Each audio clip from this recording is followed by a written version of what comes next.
Evening, welcome back to United TV. We're going to go through, I use the word shortlist, but there's a lot of people on this list. They're actually going to be genuine Manchester United transfer targets for the summer. And I think it's worth going through them and trying to work out what we think is a good option, how this is going to pair with Mainu, how we're going to actually maybe with Mainu's not playing, how this is going to fit together, and how it's going to come under a certain budget of probably about £150 million-ish for about three midfield players. I'm joined by Woods Better, and we're going to be taking your comments and points of view as well. And there's a lot to go through, so we'll go straight into it. But as always, with Better, thank you for getting involved and lots to discuss. We will be joined by G Wolf probably in about 20-25 minutes to also give his opinion. But yeah, lots to discuss. And how are you feeling regarding all these players linked? Well, first and foremost, so happy with the Champions League. It's almost like we can just relax now. Now we can actually just focus on how we're going to add to this team. And I kind of look at the team and it's like we've got 10 out of the 11 players will still be here next season. So we've got a really, really good, strong base.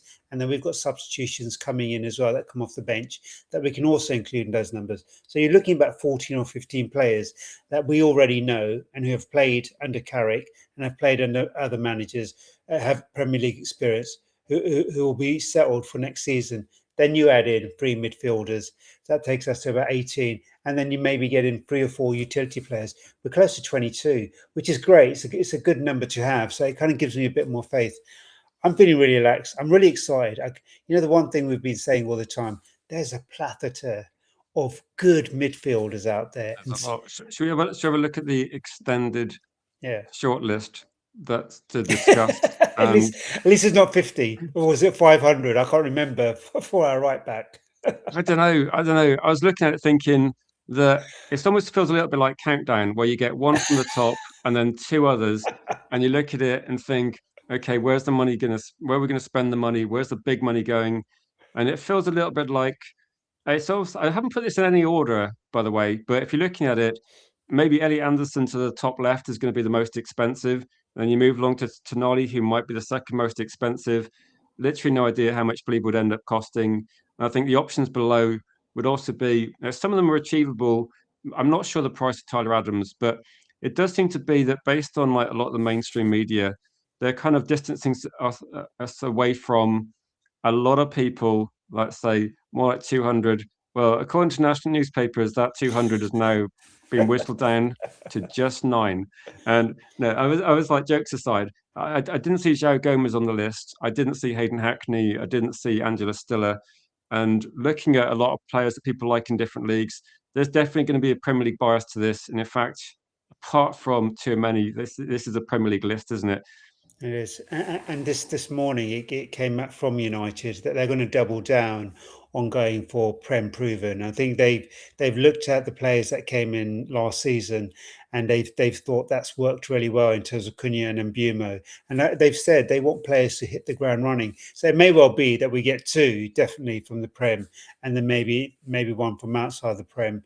I certainly think the elite midfielder they're going to is more than likely going to be Prem proven. But if Tchouaméni is that player, you make an exception because there's such good quality in him. Yeah, that's true. Now, there's definitely, when I was looking at this as well, there's been a story this afternoon about, I think, Real Madrid, a bit of anger between Tchouaméni and Valverde, and apparently they're reporting that they had a fight in training, and there seems to be something wrong with Real Madrid. There is like some drama there as well. I don't know if this factors into Tchouaméni wanting to leave, and there's some sort of something weird happening with Real Madrid. So I'm wondering whether this disruption is this. I don't know if this is good news or bad news for Manchester United. If we're looking at Tchouaméni either forcing his way out or if whatever's happening there, I think United need to kind of look at, if they did get too many, how does that affect their transfer window? If they don't get too many, I would say I do agree with Yardi's comment as well that so don't read too much into the 200 million thing. So they will most likely spend over 200. Yeah, I don't think there's going to be a budget. I think it's going to be get three good quality players in. Yeah, I agree with him entirely. Look, United ain't going to say we've got 250 or 220 million. They're going to try and keep it down to the bare minimum. Those figures aren't even coming from United either. I think everyone's trying to be quite creative with what we may spend. But if we're just looking at historically what we spent last season, 210 million on free attackers. They went attack heavy last season, defense heavy the season before. They've said that we definitely are prioritizing midfielders, two, maybe three if the right one is available. So you probably are looking at 150 maybe for two. You're probably looking at more if that third one comes in, and that probably bumps it up to the 200 mark. Um, yeah, I mean, Gamara's is an interesting one. I thought maybe that one may have kind of moved on. Age an issue.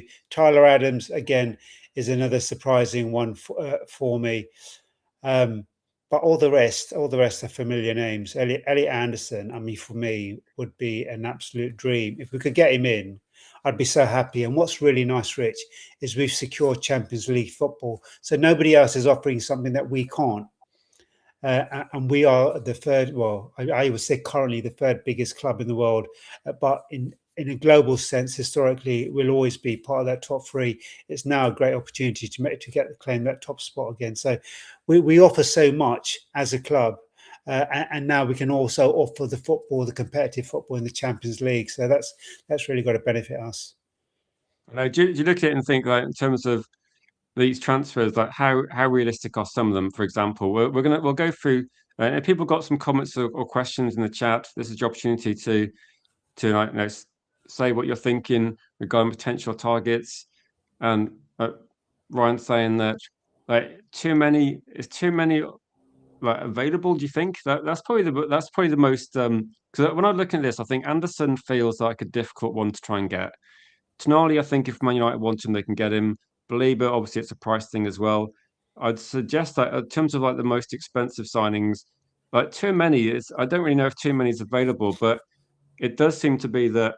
Now, all the stories coming out of Real Madrid is that there's a lot of craziness going on. They're not talking to the manager. They're fighting each other.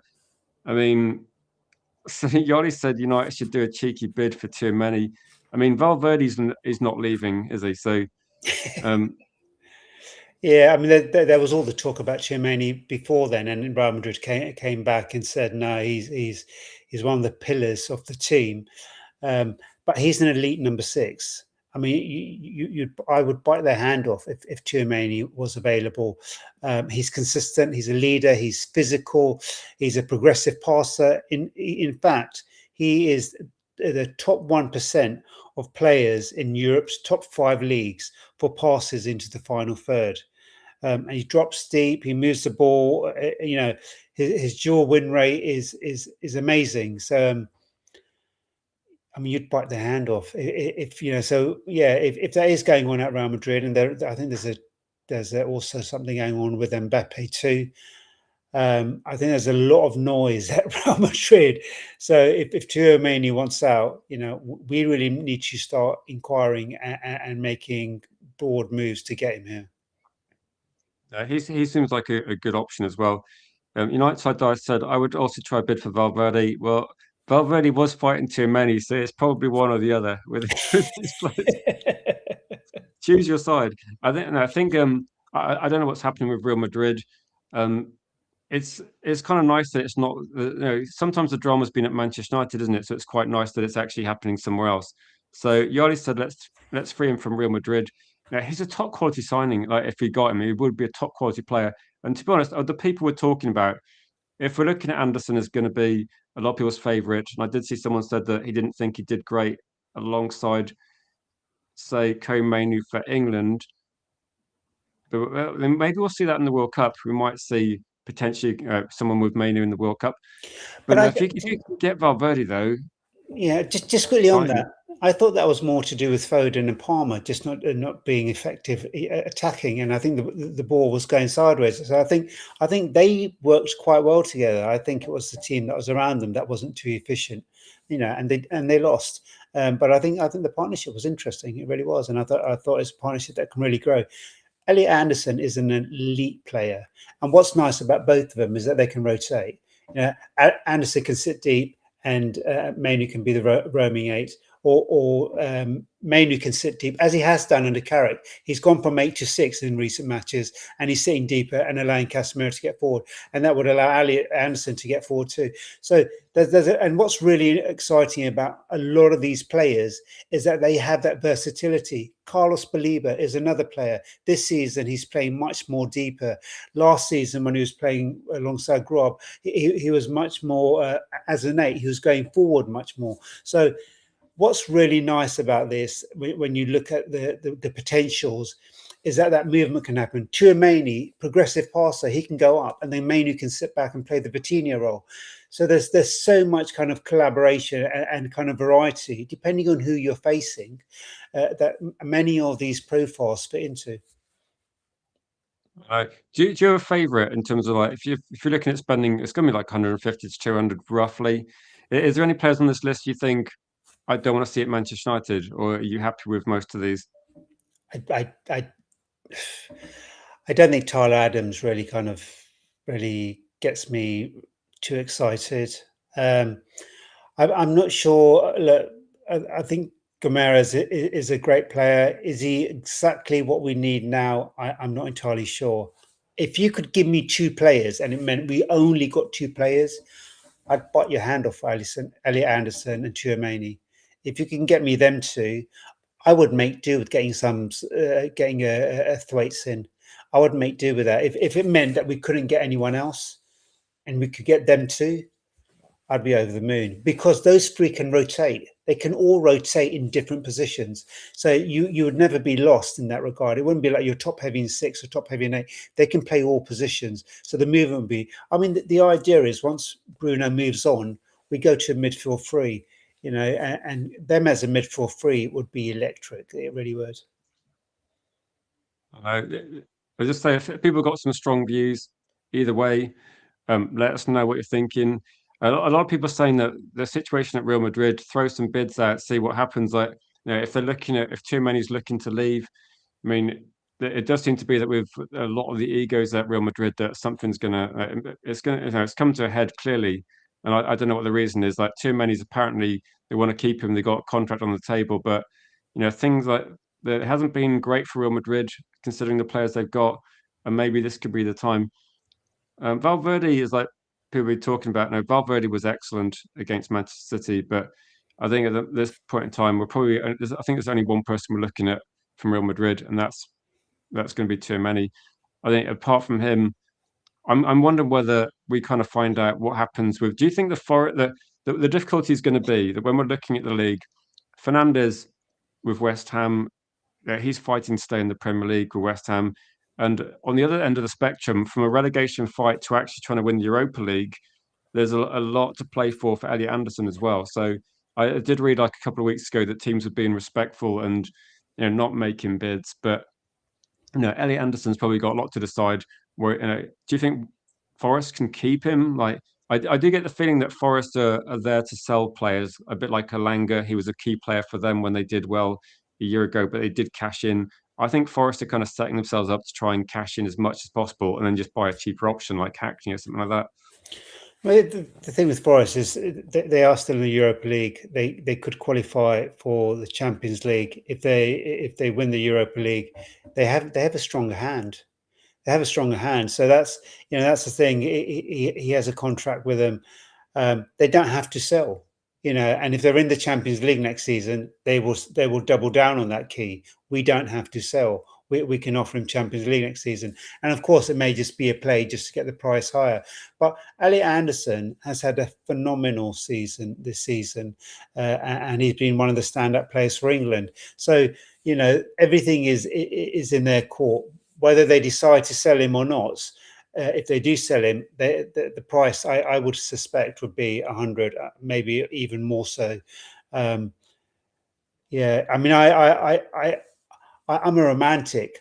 I'd look at Elliot Anderson and think, if Forest won the Europa League and got into the Champions League, I would hope that Elliot Anderson gives them one season, and helps them progress in that.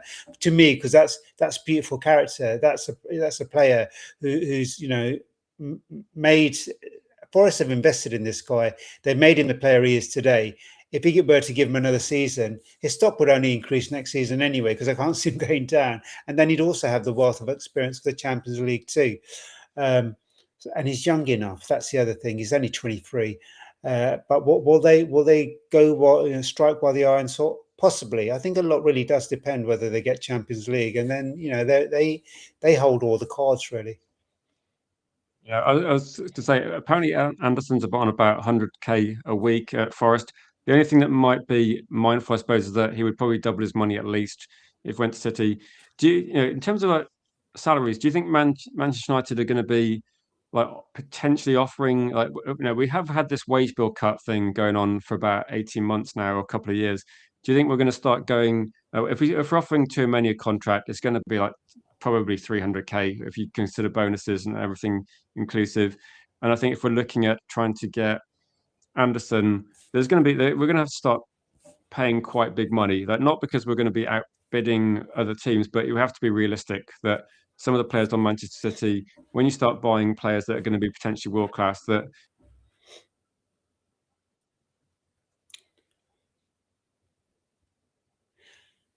You back? yeah. Yeah, I think. Look, it's a difficult one. I'm really like the fact that we can have this kind of 200K, because this is the kind of number that was said by Eric Ten Hag about 3 or 4 seasons ago. There was discussions then that we're going to just cap it at 200, and it didn't happen. We started to exceed it again. Casemiro goes, that's 350 plus 100, which is 450. So that's gone. The whole reason I like this whole idea of keeping the squad wages low is because then when the squad cost ratio comes up this summer, we have headroom to buy players. So we can't have it both ways. We can't say we're going to offer higher wages and then complain when we're not able to get those targets because we don't have the headroom to spend. But I think it's a difficult balance, because if we want to attract the best, we have to pay better wages. We can't rely on the fact on our name, even though we did do so with Mbuma and Cunha. I would love it if we capped it. I know it's 200. Maybe if we cap it at 250, Tchouameni's on 200 with bonuses. I think he goes up to 240. So, if we capped it at 250, I'd be a happier person. I really want players to come to this club because they love coming to this club, because they want to, succeed at Man United, and then give them bonus related earnings. That's the way I would like them to structure it. And I'm all for keeping the wages low. It's a difficult one, because it means that we may well lose out on 1 or 2 signings, because the Man Cities of this world, who are offering people like Haaland 800,000 a I week. think with this that I'm kind of like torn a little bit, but I think you have to accept that it's one thing not paying someone like, say, for example, the amount of money we gave to Anthony, considering he was on a 20K contract before, and you look at the amount of money we gave to Sancho, then clearly we gave them huge contracts at the very start of their career, which was very poor. I think with Manchester City, you're probably looking if you're Manchester City, Haaland's probably one of the best strikers in world football, so he's going to get paid one of the highest salaries in world football. And if you're looking at signing Anderson, Anderson's like not there yet, but he's a very good player for his age. You could be looking at thinking, Koemenu went on 150, and when you're looking at contracts Anderson, if he's going to get an offer of 200K, I think that's actually quite good. But if Manchester City were offering 250, for example, I would say, okay, maybe, no, that's probably market value. So it seems silly for Man United to say, and we're only going to pay 200, because Arsenal will be spending more on some players as well. So you have to look at where the market is. I think with transfer value as well, people are kind of guessing what Baleba is going to cost, and my view is going to be it'd be quite interesting to see a few transfers happen to start with, just to kind of see where the market is. Because you remember last year where it kind of accelerated, and you got Worcester going for nearly 60 million, you got Alanga going for almost 60 million, and it felt like Cunha was actually quite a cheap deal in the end. And if Baleba costs 60 million right now, I don't know whether it's actually quite good value or whether that's quite expensive or about right, because some of these players could go for a lot more than that. There could be some players that are a bit cheaper.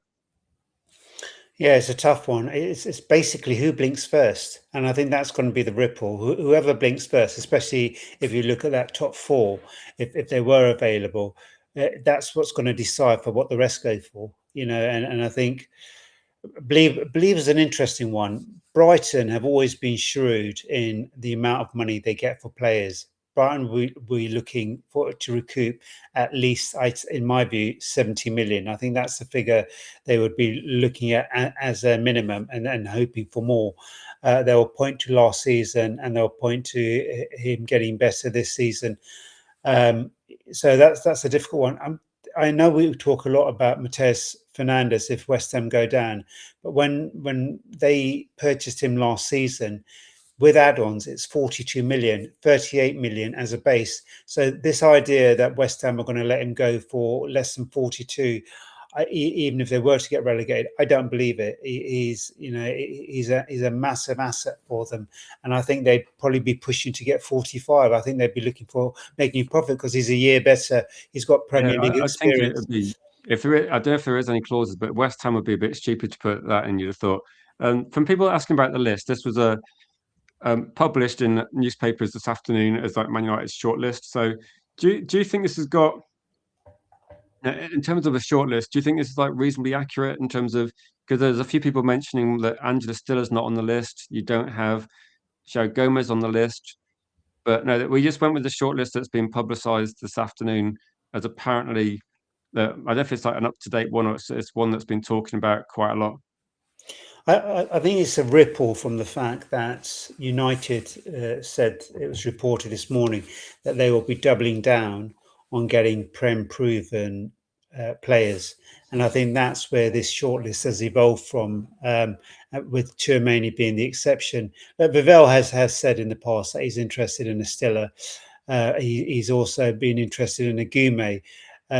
But we haven't heard too much of that recently. I think what they're possibly looking at is if Man United were to just get two midfielders, and has been reported many a time that that may be the case. I think the two come from this shortlist. I think they really do, and I think maybe then Vivell may point to a third. Uh, as he said, if that person becomes available, there's talk with still is at Juve that he's being linked to. So there's, we don't know about Stiller, and we don't know whether they are still interested in Guime, but we do know a lot about these players that have been touted, and they keep coming up.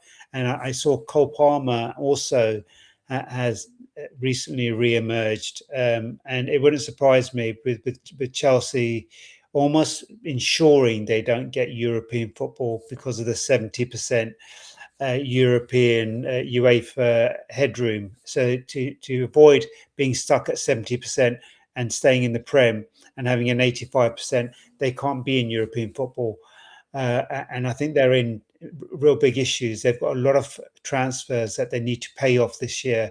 They've got a big squad, and a sale of Cole Palmer of 100 or plus would really help ease those problems. So I'm not surprised that story also has emerged.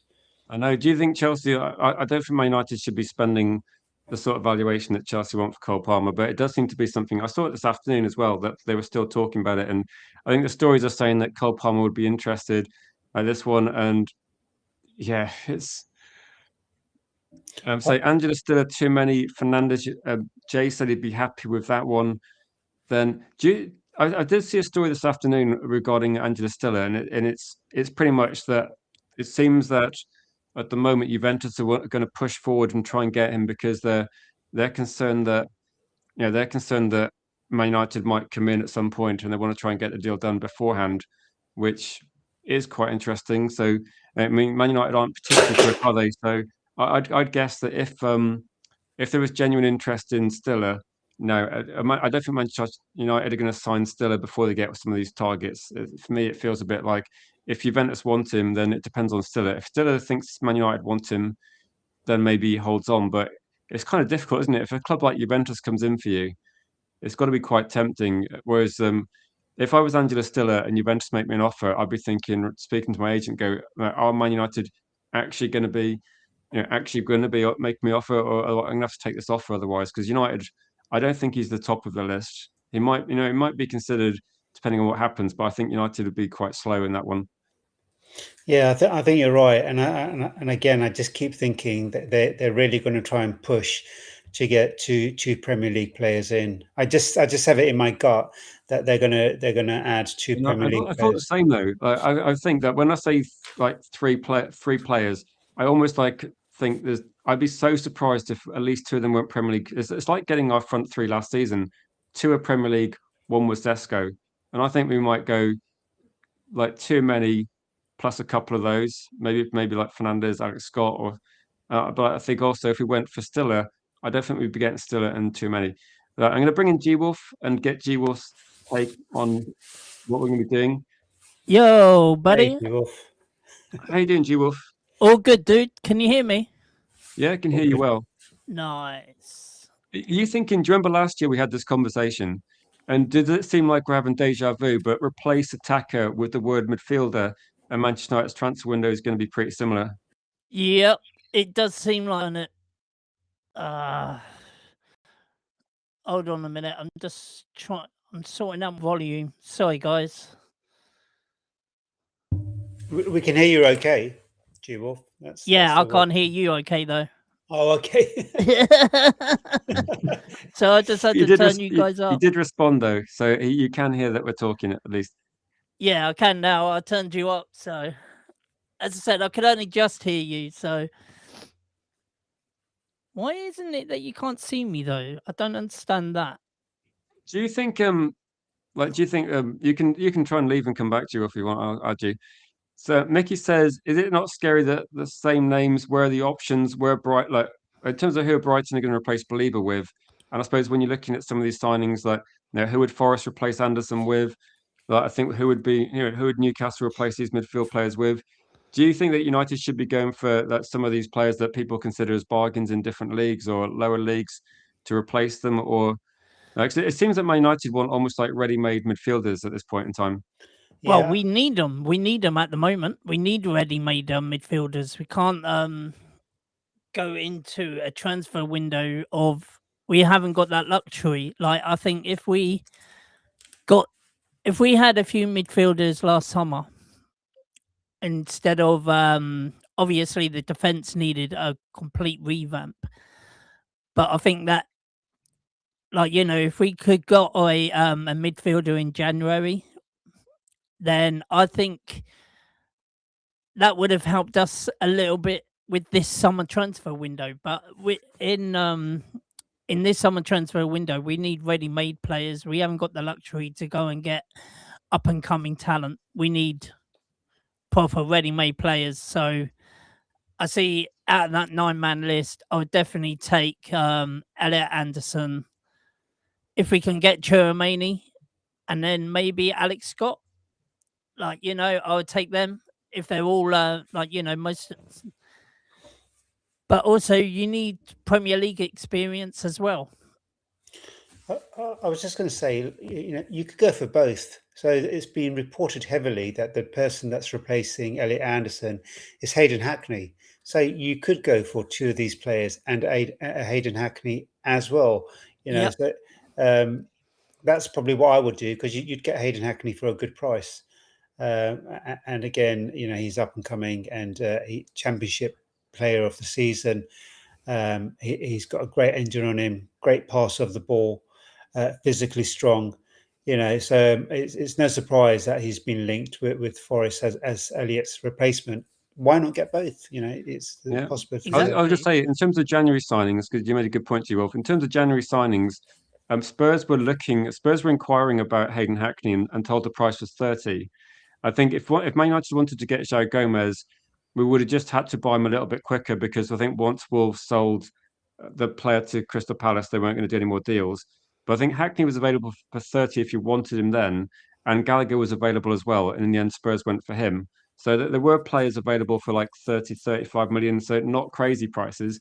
And they could potentially, if Hackney had been bought in January, we could be having a conversation where we just have two players to buy. And there are people in the comments saying that, don't worry about the price for a top quality player because Declan Rice, people can talk about Declan Rice and whatever they're thinking, but since Declan Rice moved to Arsenal, Arsenal pretty much cemented in like finishing at least second, potentially winning 2 big trophies this season, and they haven't been, they haven't dropped off to the level that Man United have over the last few years. And it's like, say, if Declan Rice for me was like money quite well spent. It's very expensive, but if you consider like the mistakes Man United have made, like the Ugarte mistake, for example, you can waste money, but when you're spending 100 million, it sounds crazy, but you can actually spend it quite well if you get a key player. Exactly. I do agree with this comment as well, that in terms of like our overall window, it feels like 2 people should be at least able to come in as first team players. And I think that all these players on the list are first team players for Premier League clubs or Real Madrid. So obviously pretty good targets. But that's why Hayden Hackney could be that third guy. Also, there's potentially, talk of like, say, academy players. But that, for me, that would be 2 starters, a bench option, and then an academy player if you got some opportunities. I wouldn't be counting them as one of the options. But I think that financially, I think it's like quite achievable. Yeah, I think it's very achievable, and I think, look, if again, Tchouaméni, they say 80 million. He may cost more. Top end maybe 90. Elliot Anderson may be top end 100. It's 190. Elliot Anderson probably, it may depend on whether Middlesbrough get promoted. I know they're in the playoffs. I think they're fifth. So it depends. If they don't come up, then does he jump? Or if they do come up, does he stay with them for another season? That's the other thing. Sometimes it's quite good to stick with what you know and get that experience that way, without the big step up that you may need to take by coming to a bigger club. So it's. But if they were to go down that route, that would be about 230 million. I don't think that's a big issue for United. I think if you were to get 2 key players like Anderson and Tchouaméni, and then bring in someone like Hackney, I think that's really, really good business. It really is. But they may opt for a Baleba instead. And some people can recognise Baleba is literally could step up in 3 to 4 years to be a Tchouaméni. He's got all the assets. He just needs to get back. He had a breakthrough season, and it happens with many young players. The second season can be a bit hit and miss, and it's up to him to regain that form. But also, he's had the experience of playing deeper this season, which will also benefit him in the long run too. But don't you think that Baleba's, because of like Baleba was really wanted to leave Brighton last summer to come to Man United, but because of Brighton dug their heels in, do you think that's the reason of his recent form or his current form at the moment? It's such a difficult one because as far as I'm aware, we kind of pursued Baleba within the last 10 days of the window. And it was just a literal inquiry. And all Brighton said was, we're not selling him this summer. So there was a lot of noise made up about it. At the same time, he'd had an injury. He'd missed pre-season. He'd missed a few of the first games of the season.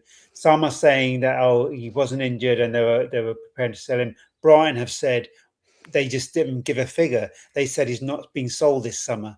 He's just not going to be sold. So there's assumptions about that he was still not 100% fit.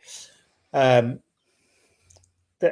were issues. His mother passed away a couple of years ago. He in May 2025 was the first time he recognised her death.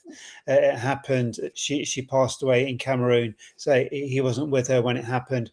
And so when he did go to AFCON, they said to him, the midfield is yours. They allowed him so much flexibility because they said what they needed to do was pick him up, get his confidence, put our arm around him and help him with his form. And slowly or surely, we're starting to see the Baleba that we did in last seasons. So I think a lot's been made about because the concern, I'd have the same concern. If he can be impacted so quickly just because a move doesn't go through, what happens in 3 or 4 years' time? If a bigger club, although there aren't many, come in for him, is it going to impact him the same? So I had that niggle, but I think it's far more complex. Also, one break for the season, he's a young lad. The second season, it happens with a lot of players. Sometimes they struggle to find that form. They get found out. They have to change their game. He's playing deeper this season, which is nice to see because it shows things, isn't there? I think when you look at it's a great point. And Bob sent me a little update. I just wanted to go through and saying when you're looking at the situation, then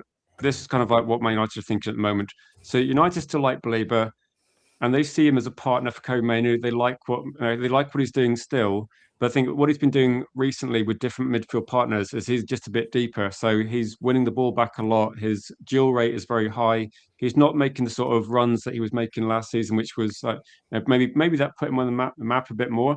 But I think performance may have dropped off a little bit. But if you're looking at where he's playing a lot deeper. So he's not going to be having the same impact sort of offensively he was. But despite a mixed season at Brighton, this is kind of what Man United are saying.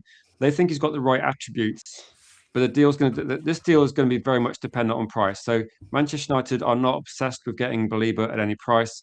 There's going to be a price point at which they want to go for. So this might be one where if Brighton do want an unrealistic figure, and to be honest, there wasn't really significant evidence to say that Brighton said we want 100 million. Brighton said he's not for sale. Yeah. And I think I think what happened last season was Brighton said he's not for sale. Then there's kind of jokes about it'd be like a record fee. People start thinking it's Caicedo type figure. So, but this season they're open to sell. The question is going to be how much do Brighton want? And I think if Manchester United start the valuation at 50, Brighton obviously want more because why wouldn't you? You want to sell players. I think this is a deal that United, if they want to get Baleba and they think he's worth a certain amount, maybe make that offer relatively early in the transfer window and see if it's accepted. If it's not accepted, you've got time to look at other targets. Because I think last year we literally went on, the transfer window was going to close in a week, wasn't it? We went to Brighton. They weren't ready to sell. They didn't have their replacements lined up. Yeah, exactly. And I think you're right with those figures. I think they've been quoted that United want to value him at 50 million. The Caicedo links that state that it is. We'll go higher, but I don't think we're going to be. I think it's not 70 blank million. check, is it? Yeah, I think 70 million seals it. Really, I think if United would say 65 plus 5 add-ons, I think that would probably seal it for Baleba.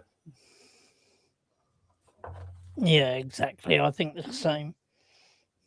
Do you remember last year we tried to get Delapton quite early, didn't we? Because he was quite a low price, and then we moved straight to Cunha, who was an easy deal because of the release clause. Do you think there's one? Is there a cheeky early deal? Am Man United going to do something early June to make us think? Actually, it's probably going to be mid-June, isn't it, when the transfer window opens? Is there a deal we're going to do early? Do you think will maybe set the tone for a little bit of optimism, or do you think it's going to be it's kind of difficult to predict, isn't it? I think it depends on who goes down, because that happens before the window, and I think that then will United say we'll get a body in. If we get a body in, that means that we've got a better hand because we're not desperate. We've got a body in now. We're not so desperate to get midfielders, and we can take our time. And if the price is too high, we can move on. If you don't have any of your midfielders, then it can become a bit hectic, and people are aware of this. So I would hope that if United are going to go for one of these players from the relegated clubs, say Gomez or Fernandes, or whether they're looking at whether Middlesbrough get promoted and they're going to go for a Hackney, that's one of the deals they do straight away because I think they're much more durable, they're much more quicker, and then they can manoeuvre with the rest of the deals. Some of those deals may take longer. The difficulty is, isn't it? The difficulty is we've got to wait for the season to be finished. They've got to wait for the playoffs to see whether Middlesbrough get promoted, and if they get promoted, the price might go up because they need Hackney, or they want to get more money from him to invest. And I'm going to guess that West Ham relegation decision, whether they stay in the Premier League, that's probably going to go down to the wire as well. That might go to the last day because I don't see Spurs picking up many points either. So I think that might be the final day of the season. And I'm just looking around the rest of them. I think Tonali and Bruno Guimaraes, Tonali's going to be very expensive, isn't it? So Anderson's not going to decide for a while. I can't see any quick deals unless Manchester United and this shortlist, unless they decide to go for Angela Stiller or Hayden Hackney or like Gomez, who haven't been necessarily on the list, then maybe it's going to take a little bit of time.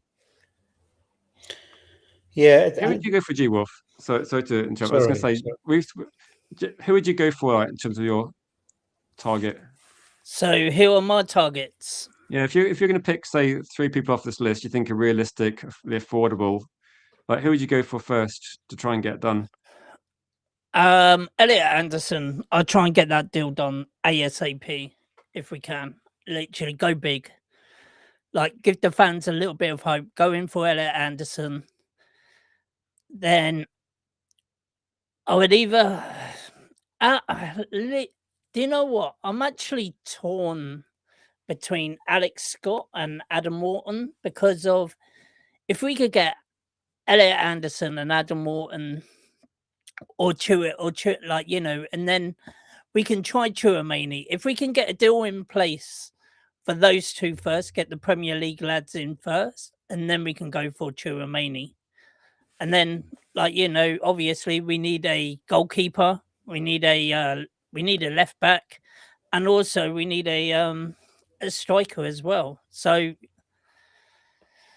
there's a lot that we need at the moment, and it's depends where, like, you know, midfield is definitely a must this season, but also we've got to have a look at the others as well because of there was a story about potentially a loan with an option for a striker from PSG, and I was thinking that I don't mind that, not necessarily this exact player, but if Manchester United did do a loan deal with an option to buy, maybe that's going to be something they can do as part of like the transfer strategy this summer as well. That would be quite good. Like, you know, we see other clubs benefiting from the players we don't want. We see, you know, Marcus Rashford playing for Aston Villa and playing for Barcelona. So maybe we should look at trying to do that, particularly as like, you know, it doesn't cost us that much for the first 12 months, does it?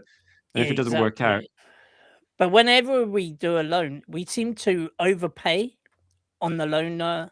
Whenever we've done a loan, we've always overpaid, I think. Like, you know, for like, you know, for Mbappe a couple of years ago, I remember that, wasn't it like something like 20 million a month or 20 million for the year to have him? Wasn't it something stupid like that? And it worked out that, or am I? From Man United though, I think that if we're doing loan deals, then it's not going to be overly expensive. Like we did that in the past with a few players, and it went okay. I mean, if it's one thing to consider. G Wolf is just not having Mbappe coming here at any cost. I really don't want him here at any cost, literally. And also look, even the board, even the board said that they don't want Mbappe, they want the next Mbappe. So I'd argue that the current Mbappe can still do a job wherever he goes if he leaves Real Madrid. But to be honest, I don't know where he goes. You have to go to particularly bankroll club, don't you? I'll go through some of the questions we've got in the chat. Stephanie says, "Why is United's shortlist always so long?" Then is this part of this because it's like the media? Because I was talking about this afternoon and saying there's certain clubs, like Juventus fans will also tell me that everyone's linked to their club. I mean, Real Madrid, every single player is linked with other clubs if they're extending a contract. So it's, I don't know, it is one of these things, isn't it? That United, I think what's happening is that we are looking everywhere. Like we are looking at all the options. So if we speak to a player, we probably speak to like 50 every transfer window, don't we? And then it gets over-reported, like because we just every single football player I think in Europe that's any good will be scouted by every club at some point. That they will have these players they will be aware of them. But the only thing is, they try and link us with every single top player, though.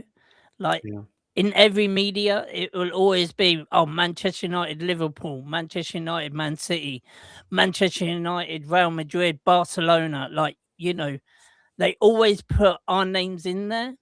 But have you noticed that there's a few players now that the bullshit that we're not. They put Chelsea in there. I'm discounting Chelsea now. I don't think Chelsea can actually afford players at this point in time. So that's probably one good thing.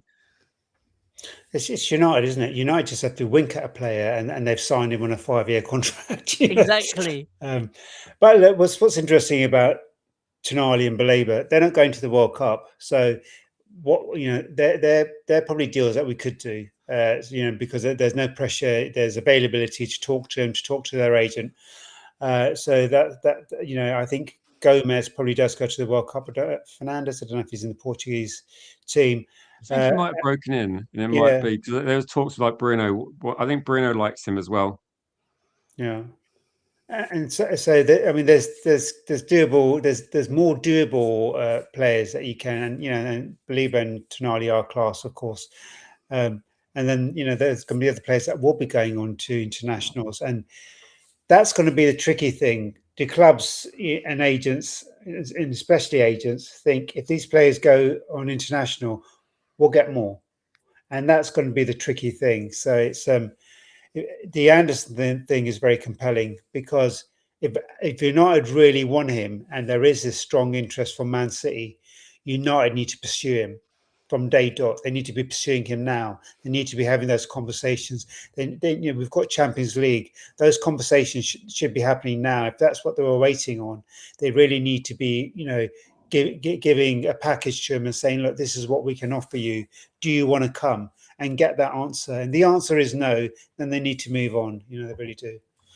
Exactly. But the answer may well be yes. I think a lot of people are discounting the fact, I keep hearing it, that he's already signed for City. He hasn't, and City have their own problems.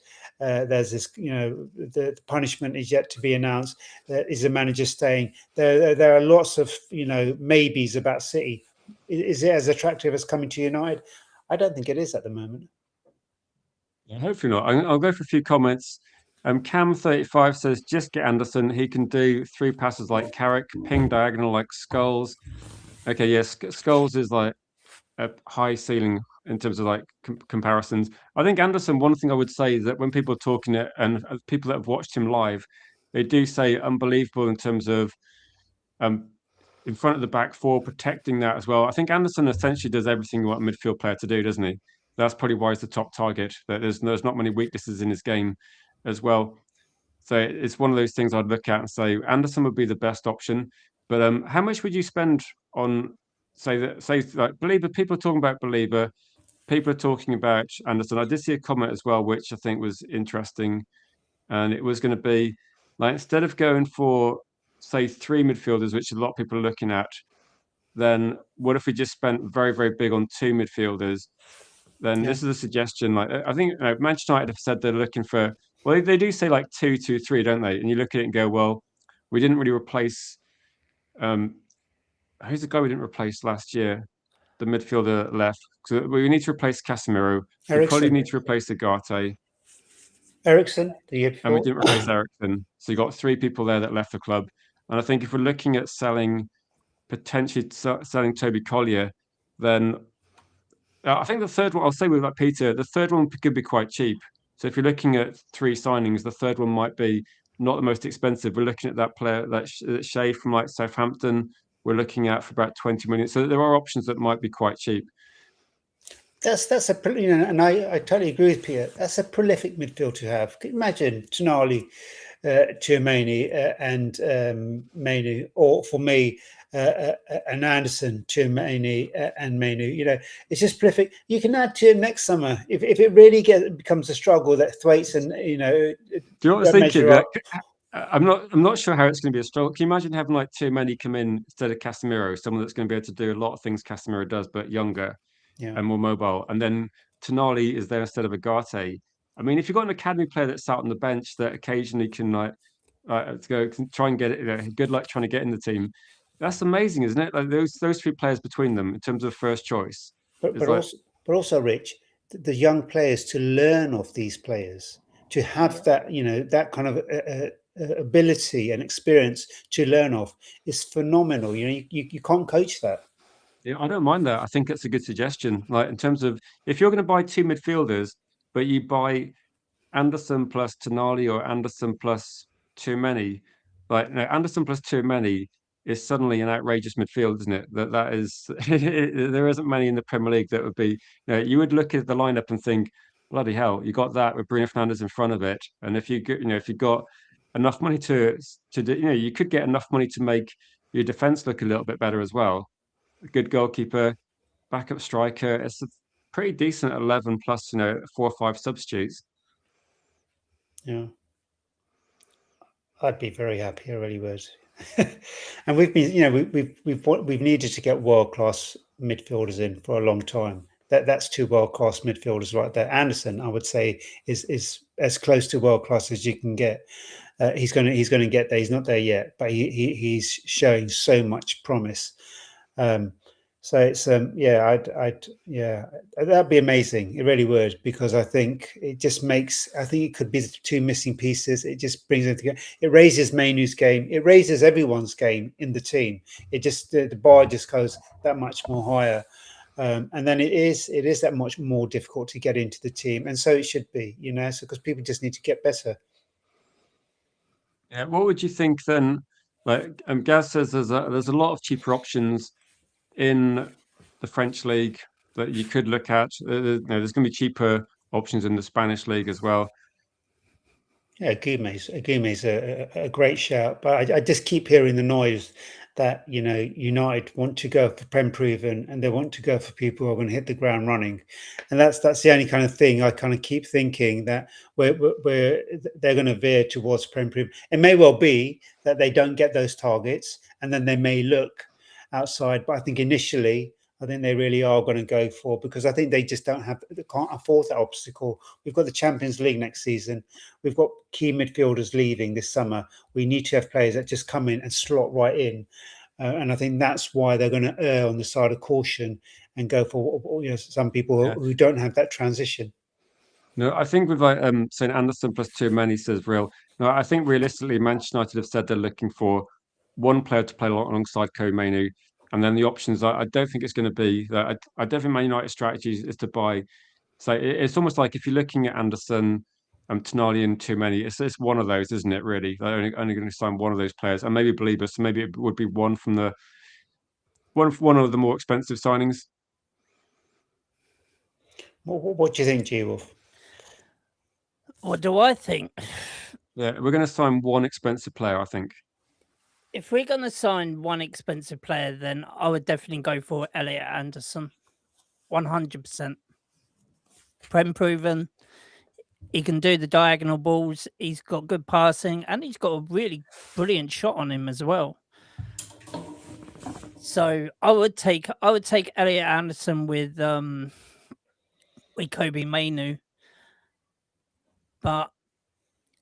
And then, as I said, and Adam Wharton, he can play a bit part player, and then see how he works out. I think it might be. I think if you went to the negotiations and said Adam Wharton, you can be like you can get involved. Well, no, you can tell him that you get first team football, because obviously, there is going to be times players get injured. Also, as we are next season, we're in the Champions League, so we can alternate the team, refresh the team in the midfield areas. He might, as I say, he'll still be a first teamer, but he might not play every game. He might play only, say, 15 games of the season. Do you agree with these comments? I'll go for a couple. So Cam says, stop with the cheaper options. And I think this might be in reference to players in League One, and said we need a generational signing. So are we looking at effectively the signings that maybe you'd see Manchester City making, where they got Guéhi, who walks into the team, very experienced. You got Semenyo in the middle of a fantastic season. And if we're going to sign players that have just come off a really good season, you're probably looking at Anderson as your best target, but it would be quite expensive. So if you don't get Anderson, you then got to look at who's the best possible target out there. Gaz says it does BALEBA Premier League proven. How do you feel like this? With debate, you talked about this a little bit earlier. Do you think that he counts as going to be reliable Premier League proven player? Yeah, I think he is. I said this before. I don't know if Gaz was here at the time. With young players, you have your standout season. The second season, with a lot of young players, is always a bit up and down. Right? Sometimes you get found out. You've got to change your game. Last season, he was playing with Grob, this season he's playing with Ayari. They've changed it and they've made him much more. He's playing more as a defensive anchor. So for me, that's really interesting to see because it shows his versatility. There have been off-field issues with his mother's passing, which he only recognised in May of this year, and I think that carried through into the season. There was speculation. There was a knee injury. There are many, many things. I think people are trying to understand, because the fear is, well, what if we still get a believer that's 20, 25, 26 and not someone who is 24, 25, 26. So both seasons. So I think that's the fear. But I think it's not black and white with Belieber. I think there are so many different circumstances that came together. And I think we're starting to see the best of Belieber coming into form again now. And I think when he went to AFCON, they really tried to support him with some of that stuff. And some of that stuff wasn't reported. Losing your mother when she's in another country is devastating for a young man. And to then finally be able to start to come to terms with that 2 years later, there's something there that kind of needed to be worked out. And grief isn't a straight line. It takes time. So, sometimes you've just got to have a bit of compassion for these players. They're human beings. And sometimes these things happen, but I'm not excusing anything. I'm just saying there is a good player in him. And it was good to see his versatility. So I think he is Prem proven. He's in a Brighton side that are struggling. But then we're looking at Gomez and we're looking at Fernandes. And they're in sides that are struggling. So I think sometimes you can take a player and put him in a different team, and he's twice the player that he was. It could be that I think they're looking at what fits in the jigsaw that creates that Man United team, that maybe the individual parts won't look like the better. It might not be that they look like the best players in other teams, but if it works for what Man United want, I think that I just see this underlying story that seems to be coming out from the media is that Man United just value some of the Belieber's attributes, and they think that whatever he's got, there's something he's got that they like, and I can't say exactly what it is, but they like Belieber. They haven't really distanced themselves from that. The only thing that stops us getting him, I think, is an unrealistic price, and in that case, I think they'll have a valuation in mind. The Cake Cadet, welcome to the chat. Cake says, I think we will get one from the top, a couple from the bottom of the list of these players. And I think, yeah, you're right. We are going to look for a partner for Kobe Mainoo. I think all these players, all these would fit. Question about Mainoo's future, I suppose, from Stephanie saying, does he ultimately replace Bruno? Is that what we're thinking? It's kind of difficult to predict as a 21-year-old. I think Bruno Fernandes must have been at least 4 years old than that when we signed him. But I don't know where Mainoo ultimately plays. What do you think, G Wolf? Like, where does Mainoo ultimately fit into Man United's midfield? I think Kobe can play as a number 10. I think that's where he plays pretty well at. Like, yeah, okay, he's done well since he's come back from injury, like deeper. But like, if you look at his look how well he was playing when he was a little bit further up the pitch. It's like it was. That I thought that was his best position. So yeah, I can see him replacing Bruno Fernandes when Bruno retires or leaves next, in a couple of seasons. It's tricky. I don't think I can think of a player that really replaces Bruno if you're looking for what Bruno does. I was just thinking the good thing about Mainoo is I think he makes the right decisions. And if you're looking at someone that's under pressure in those attacking areas where sometimes we question whether like people do make the right decisions, whether it's like Bruno or I think generally Bruno makes the right decision. Like we've seen counterattacks where he runs with the ball and then he picks out where he's going to put the pass, and it's usually the right decisions. I think, but so maybe Mainoo's got that. I don't think he's got the passing that Bruno Fernandes has got at the moment. That's something that he doesn't have the long passing. Short passing's quite good, but whether he can actually start, if he did play further forward, it would be interesting to see if he could. I know he's got a shot, but can he start picking out options and start getting more assists? It's a bit of an unknown for me.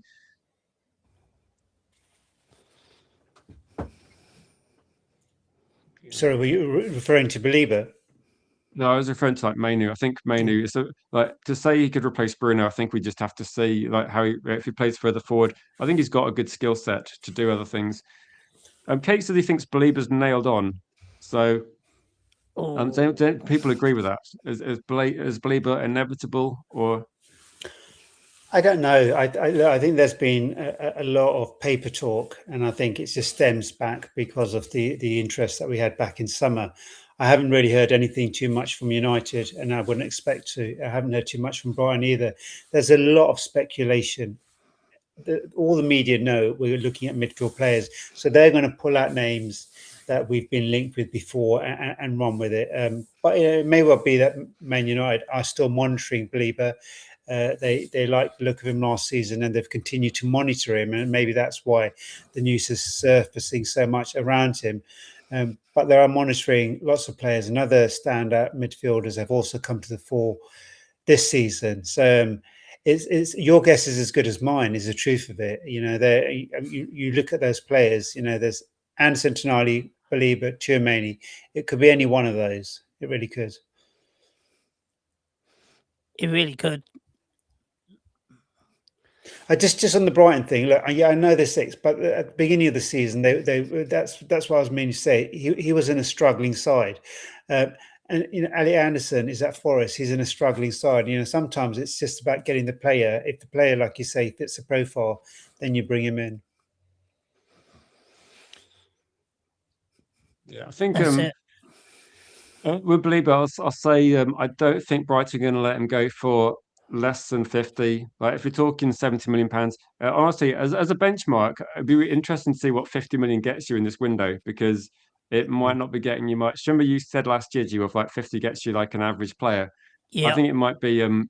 I think you might start looking at the transfer window differently at the end of the summer, thinking 50 million doesn't get you much these days. So it would be. exactly. Like literally all the players now, especially all the top ones. Like you saw. Like, look how much Liverpool played for Isaac. They played he was absolutely shit hot last season. They paid 150 million for him. They paid 135 million for Wirtz because he was one of the best in the. He was one of the best in the Bundesliga last season. But now look at them. Are they worth that money? No. So, say the truth, even if you play top dollar, doesn't always work out. So sometimes if you go for an average player, they might do better for you. And look, like, did we overpay for Mainu? Not for Mainu, for Imbumo. Did we overpay for Cunha? It's kind of about the value, isn't it? Like if you look at how much Gittins cost, what did he do at Chelsea? He cost 60 million pounds. Who was that? Gittins at Chelsea. Exactly. Exactly. What did he do? No one knows. What did Langer do? What did Langer Worcester do? They costed what, 60 million, including the Yeah. add-ons, and I think Worcester was actually close to 60 million. That's 120 million. So they probably spent, Newcastle probably spent about 10 million pounds more than us spending on Mbeumo and Cunha. They got Worcester and a Langer, and what did those guys do? They must have been. They had the output of like a few goals each, like maximum. Yeah, and So Liverpool as well, 450 spent the summer, and they're a worse team than they were last season. So it's I've got a bit of faith in Ineos, and I think I think whoever they get in, I kind of trust them to get the right profile in, and I think we're quite we're quite fortunate with the profiles that are available because there's so much versatility, and there's so many strings to their elbows. They can play in the six, they can play in the eight. And I think that's really important because I want to have a midfield that changes depending on who we play. is there less standout midfield players available these days? Because I saw a couple of comments like Peter and United Tie saying about the generation of players that you don't have like some of like people were talking about Scholes and Pirlo and other Premier League like midfield players. Do you think that I think if you go along the top, you've got like I think with too many for me stands out, and Elliot Anderson stands out as like two players where you think they would be genuinely change a lot. I think if Man United tried to get TONALI but missed out, I wouldn't feel like we've missed out on a generational player. But I think these are very good players. But do you think the difference between some of these players, maybe it's not as noticeable as like previous generations, where you maybe have more unique style players, perhaps? I think Patini is a great midfielder. I think Tchouaméni is a great midfielder. I think Tonali and Anderson are great, and they're lovely on the eye. But I think what's hampered a lot of players is systems. It's the systems that, it's almost like players haven't had the freedom. Back in the day, players had more freedom to play. And I think a lot of players are hampered. There's so much going on in their head of what they need to be doing that I think it takes some of their flair away. And I think that's what's changed. I think there's still a lot of quality out there. It'd be interesting to know if you did it sort of like with inflation in mind, like £100 million player, what would that be going back sort of 20 years? I think the thing is, at the moment, you could probably say Coutinho, how much he cost, and look at how much Caicedo cost, but Chelsea aren't getting close to winning a Premier League title despite spending that much money on certain midfield players. I know maybe we're looking at. Do you think some of these players that is the valuation too high for some of them based on one season, like, or do you think it's just that there's not as competition? No, I think literally, like, we talk for Elliot Anderson, like talking. It's his first breakthrough season, isn't it? Second. Second. Well, first one he did all right, but this season he sort of excelled a lot. So would you say that he's worth 100 million? No, I would say that he's worth around about the 60, 70 million mark. No player should be worth over 100 million. And the only thing is, the reason why it's so high is because of that Neymar deal from Barcelona to Paris Saint-Germain. Like, he was 200 million, wasn't he? Paris Saint-Germain paid 200 million for him to Barcelona. That'd be interesting. Like, if you're looking at, say, like that says 100 million is a new 30 million. Okay, so 30 million pounds, say 20 years ago, you get like someone like Rio Ferdinand or Wayne Rooney as like the very top players you could get for 30 million early 2000s. It'd be interesting to know how much money you got for being in the Champions League in 2003 or 4, that sort of era, because now you get. I think if Man United in the Champions League next season, it adds about 100 million to Manchester United's money, like in terms of how much we get. And I think that's probably the key thing driving prices. That if you can get to the Champions League year after year, you only buy Anderson once. You buy Anderson once, you got him. Like, Arsenal don't have to buy Declan Rice every single season. You buy a top quality player, you got them for like at least like 6, 7, 8, 10 years, and then your Champions League every single year. It looks like quite a good deal then. Like if you buy badly, and it's almost like, do you remember in the 90s, Man United spent a lot of money, Liverpool spent a lot of money, but they had nothing to show for it. It's like you've got to spend a little bit more to get the best quality players. So if United got Anderson, or if we, I'm not going to say cheap Dax, we probably still end up spending a lot of money to get someone that's not quite as good as Anderson. Is it just risky? Like, if it goes to City, there's nothing we can do about it. But if it's in our hands, it would feel a bit crazy not to get the best player available. Exactly. I think a couple of things also. I think, the Club World Cup has also given clubs extra revenue. Sponsorship has gone through the roof. TV deals have gone through the roof. So there's all that. And then last season and a couple of seasons before, you had Chelsea paying over 100 million for Caicedo, and then there was also Lavia. They purchased Enzo. Was another signing. Last year, you had Liverpool doing it. It goes up and down sometimes. Sometimes the prices start to come down, and then you have one club that you want to throttle that suddenly starts spending over 100 million. And they did it with Wirtz, and they did it with Isak. No, so I was thinking that the prices up. It'd be genuinely interesting to know that how much. Obviously Liverpool spent a lot of money. Is it actually worth it with this one? Because if you're looking at some of the deals that Man United are doing, like they got I was talking about this morning, they got a kit sponsor which is about 20 million a year. So 20 million a year, effectively that pays someone, like, if you're going to sign a player for X amount of money and they're going to be on 150k a week or something for 5 years, that shirt sponsor for the training kit pays for that. And the other, like the Adidas sponsorship, is 100 million per year. It's outrageous, isn't it, when you consider that sort of money coming into the club? So United are going to be really printing money now. Now they're back in the Champions League. Endorsements are going to go up. Things are going to go through the roof. So financially, United can't they can't do what we've done over the last last 10 years, where you get to the Champions League and then you cheap out. Like, you've got to make sure you keep the momentum, because every other team's going to be doing that. Like City, Arsenal. Like, if Arsenal win the Premier League, they're not going to. I'm guessing they're going to then try and strengthen and try and to repeat the Premier League win, because they're going to want to get the more prize money, etc. And United have kind of got to match that ambition. Yeah, and you're right about the Champions League. We've lost so much revenue not being in the Champions League, and I think that's had a massive impact. And it's also had an impact in how good we are as players, because you've got to raise your game, you've got to change your game. You learn more by being in various competitions, because you've got to adapt.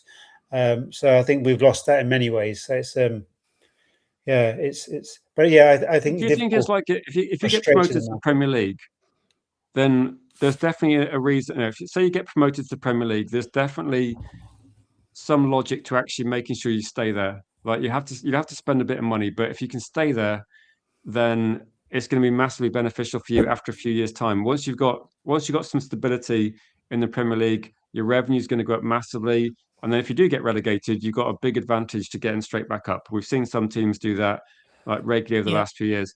Do you think the same holds for, like, if you're near the top of the Premier League, is it worth going, right? Well, let's make sure, as a minimum, you've got to make sure you finish in the top 5 or top 4. And the thing is, now, the difference between teams in the top 4 is actually quite small. So if you can guarantee you're in the top 4 every single season, I think you're almost invariably in a title race. Yeah. The only thing which I would say is, right, that when Man City go, like, they won the league 4 times in a row, right? Literally, they were buying everyone, and no one could get near them. It's only been over the last couple of seasons where there has been a title race. Like this season, there's a 2-horse title race, but previous seasons, Man City, when Man United came second under Ole Gunnar Solskjaer, we were still 12 points behind Man City, so there was no title race there, right? Yeah, but we weren't investing very well year on year when Ole was around, were we? But when Ole was in charge, we came second, we came third, and other teams just couldn't get close to Man City. It's only been over the last couple of seasons that Man City haven't really, they bought, but have they bought the right player? Had they bought the right sort of players? And it seems like that they haven't, or otherwise they would have been way ahead over the last couple of seasons. But over the last couple of seasons, haven't had the money to buy the best players. And they've sort of downgraded the players. Like, look, at the most, but they could have 2 years without winning, couldn't they? Exactly. So, as I said, so now it's a close, this season it's a close. It's a close race because of like Arsenal. We know them. They always bottle it at some point. Man City then went ahead of them, and then who's going to win it this season? So there's a 2-horse race this season. Yeah. Good point here. I was going to say that does this make you think in terms of, like, the one big signing Arsenal made really was Declan Rice, and every other player they bought around him, there's not crazy spend. Like, I know it's quite a lot when you add it up year after year after year, but do you think with this one that, if you do solid transfers for, like, say, you got to do it for a few years in a row, and then you look at Declan Rice as kind of like one where, okay, he's one of the best players in the league. Do you think with this one that, if United see Elliot Anderson is doing something similar to Declan Rice, then that's the sort of player you get? Because then, every other signing we're making doesn't have to be the same sort of price. You build a squad around it and get your Dorgus or get your. I'm trying to think of examples like Aiden Heaven's not expensive, and you could look at, they spent a lot of money, like Arsenal. Don't get me wrong, but they're not spending more than Man City. No. And when they were going for Declan Rice, I would have loved him to come to us. I'd admired him for quite a while. he didn't look like a fancy signing. He wasn't like a fancy name, but you could see exactly what he was doing at West Ham. And I would have loved him to have come to United. And I think sometimes one player can make a drastic change. He'll raise the levels, but also it's that missing piece. And then you just add, and Arsenal's problem over the last few years was depth. They've put more depth in. You can question whether some of those players were the correct players for them to bring in. Some of them work better than others, but they've now got two teams. They've got teams that they can pull off the bench and they can change it up a bit, which they didn't have before. But yeah, I totally agree. I think Rice was pivotal in changing Arsenal's fortunes, and that's what we're hoping to do this summer. We've been crying out for a world-class midfielder. That's why I get it. We need to get one definitely elite midfielder to kind of come in, because it's going to be one that starts along Mainu. But I'm of the ilk of get two. Make it competitive. Make it competitive in that midfield where everyone has to raise that game. I don't want it to be guaranteed that we've got the same two midfielders starting each week. We've got two big competitions, so you change your game up for Europe, and you create competition, and the best players raise their game in that, and that can only benefit us. I'd really be happy, but I suspect they go for one and then go for two mids. But even two reasonably priced midfielders, rather than going for two big players and then have one sort of like decent player and a decent player, not world class. I would say Elliot Anderson and Chouameni, they're world class players, but then we go in for Adam Wharton, who's a decent player. Yeah, I look at Ward. I like him. I think he's very similar in possession to Mainu. The only kind of thing I worry about is his physicality and intensity. And I think that you put him alongside Mainu, I'm not entirely sure that works. But then maybe you wouldn't play them together, and you'd play, an Anderson with a Wharton or an Anderson with a Mainu. Yeah. Exactly. I really want to get three players that can play together. I think that's what they need to hit, because you get one injury or get a red card. You don't want the drop off to be here. You want the drop off to be here. So that's what I'm hoping for, and that's why two world class instead of three. I'm really on board with that. But I get the whole concern about squad depth. Yeah, Cody's saying the same thing. Says I think the more the merrier for depth to sort out injuries or fatigue, but also people are generally assuming that there's going to be. I think a lot of people think that there's going to be, what's the best way of phrasing it?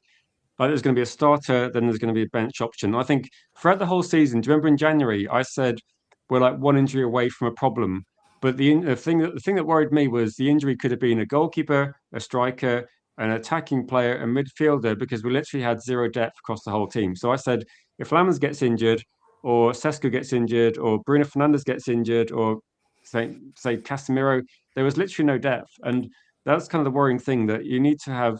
It's almost like sometimes we play against teams where they bring on about four players, like Arsenal did this when we played them, that are pretty much you could look at them and go, well, they were starters a couple of games ago, so they're not academy players. And we look at our bench and we basically just pick out one or two first team players, and that was it. So I think that the depth thing is going to be. Do you remember when we had Ollie almost frightened to make substitutions because there wasn't many bench options? And I think for me, that's against Tottenham in the Europa final. Big up to you, Cake. Thank you for the super chat. Okay, so we start with Mr. G Wolf. Are we going to put a salary? Are we going to put like a realistic price cap on this for certain? Like, I don't think it can be like the three most expensive. Like, do you think 100, 170, 180-ish, like between 150 and 200 feels like potentially the maximum we'd spend? Yeah, I mean, give us 210 at least, Rich. Don't be a Scrooge. Yeah. I would say at least 230, 240. Let's negotiate hard and like say like I think realistically you can spend like can you do it for like 170, 180, get three players in, like 60 million pounds a signing is kind of what we did last year, isn't it? There's a lot of players on.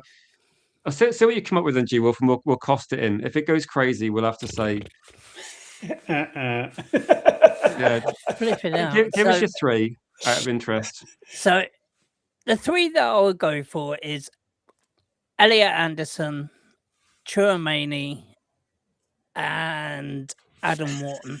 Okay, that's expensive. That's expensive, right? Okay. How's So that expensive? So, what- like, you know, 100 and you got like around about 100 million for Anderson. I think Chouameni is about a 70, 80 million pound player. Yeah. And then Adam Wharton is around about the 50, 60 mark. No, That's he's how I like worked at it out. least 60, isn't he? 60, 65. Nah, So that's surely not. 240 million you're spending. You're way over budget. I did say around about 230, 240. I did say that. 230. So Forrester apparently want 120. So let's say 110 then, to be generous. Too many's about 70. So what's that? 180. And you want Wharton, who's like rumored to be about 60 to 65. So you're spending like close to 240, 250. Wow. I hope you're taking Jim Radcliffe's credit card when you go to those. Yeah, of course. I'm gonna steal it. Gee, it's not my money. Yeah, Yeah, it's not our exactly. money. It ain't my money. Literally, if you want if you want to be the best in the Premier League and also compete in the Champions League, you I mean, need it's a the good players. midfield. I'd be interested to see if speak to Kobe Mainoo. See, are you happy about signing a 5-year contract now? It might be significantly more testing to get into the first team. Wow, it's a good I'll give you this. It's a good midfield. Yeah, great It's midfield. literally all our money gone. But hey, I think Yeah, it's well, tell you the truth, that's what you need. If you want, like, look, think of who we're getting rid of as well. Like, you know, we're getting rid of Casemiro. So we Yeah. need a like for Casemiro or better. Better. And with Elliot Anderson or Chouameni, we're going to be getting that, right? Also, Ugarte, we need to replace him. We needed to replace Ericsson. Yeah, no, Like- the signings you're making, I think, are great signings. Yeah. I just like question the I don't know, the viability of it all. But also, Yeah. don't forget about the players that we're selling as well. Like, you know, we're selling Rashford, we're selling Hoyland, we're selling there'll be we're selling Ugarte, we're selling we're selling you know, one of the best goalkeepers in the world. We're selling him Yeah. in Onana. Nana saves some penalties. Trabzonspor want to keep him. That's okay. So Daz has said, yeah, Anderson, Tonali, Mainoo, Fernandez. That's a pretty quality midfield as well. Okay, so we did about then. You've had G Wolf's like, what's the word? Expensive version. I'm lost. What's the budget again? I don't know. Like, He can you get said it under? 170, 180. Can you get it under 200? I think 200 is like 200, yeah. Yeah, You're not if you getting came it back, under if you came 200, back I'm telling shopping, you. if you said to Jim Radcliffe, look, I've got Tonali, if you got 200 million pounds worth of quality players, they're going to go, yeah, fair enough. We only fix midfield once, don't we? Every decade, according to Man United, anyway. So I was looking at Danny B's. He's got Anderson, Mateus Fernandez, and Scott, which would probably come into budget, wouldn't it? Anderson, say 110, Scott maybe 60. That's 170, and Fernandez, that's about 200, isn't it? 205. Cool, blimey. See, I would just go for two then. You know, I would just go for Chouameni and Anderson. And I would think Chouameni would probably go for 90 million. I really do. And I think Tonali would probably go for 110 if Chouameni goes for 90. He might go for 100, so 190 million. I would just get them two. But if you were going to push me for free, it would have to be, oh God, Anderson or Chouameni. That's such a tough one to pick for me, that Anderson or Chouameni. Okay, let's see what we can. I'd have to go for Anderson. I just kind of like him too much. I really do. I love Chouameni, but I just kind of think 9 years from Anderson, you know, is what we'd get in terms of value for that price. It's about 10 million a year. So maybe Anderson comes in, and then I would hope BALEBA lives up to a Chouameni. So I'd get him in at 70, Anderson in at 100. That's 170, and then I would go for a Hackney for 35. That's a good option, isn't it? Yeah. What would you do, Rich? Yeah, I was looking at that. I was looking at this question. So, how many players do you think will sign? I think we're going to sign about 5 or 6. But I think we're going to be getting maybe 3 midfielders and then maybe a left back and a attacking player would be 5. 6 would be then maybe a centre back, possibly striker cover. So I think it's maybe like 5 to 6 players coming in. But there's probably going to be potentially like a very cheap option somewhere, or a player that's bought for the future. Who knows? Academy players being promoted, I hear, but I wouldn't be counting those as signings. Stephanie said this might surprise me. So you've got Gomez, Hackney, and Fernandez. That could be like really cheap, actually, Cheap, yeah. if we're looking at a relegation for West Ham. I mean, 135 max. yeah, Stephanie's dropped Angela Stiller. You thinking he's going to go to Juve, possibly? No, I'd look at it and say, for me, I've said this for about a year. Like, Elliot Anderson would be my main guy. I can't suddenly change.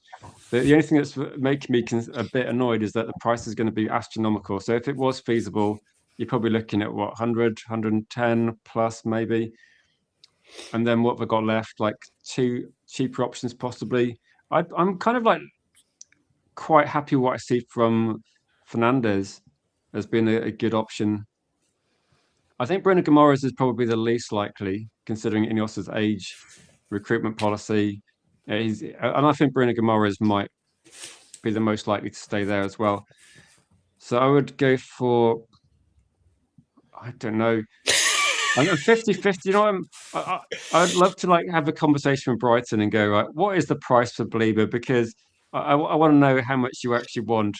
And I think it's 70. So let's agree it's 70. What would you do then? Yeah, part of me thinks that BALEBA could do something good at Man United. That we can't be scouting him week in like this much we're looking at, and there's something there. And just it feels risky though, doesn't it? And do we go risky? If we get Anderson, can we take a risk on that one? I don't know. So how much is Anderson? About 110, we're guessing, or 100. Fernandez is maybe 40, 45. 45, 155. BALEBA's going to be over budget, isn't he? This is like ridiculous. I'm kind of 50-50. Do you know what? I'm like, I do like BALEBA. I would maybe consider Anderson, BALEBA plus Hackney, or Anderson, Fernandez plus Hackney. I think Hackney's like too good an option for the price. The best player in the Championship.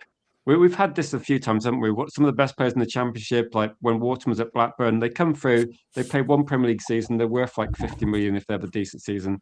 I think there's something in Hackney that makes him a useful signing. Also, Hayden Hackney's not going to be expected. He's not going to expect to be first team at Manchester United straight away, but he is going to be someone that's driven to improve. We're seeing the improvement year on year from Hackney, so it might be that he just develops a little bit slower than other players that he's probably similar age, isn't he, to some of these players. Like Fernandez is quite young, so I think that could be it.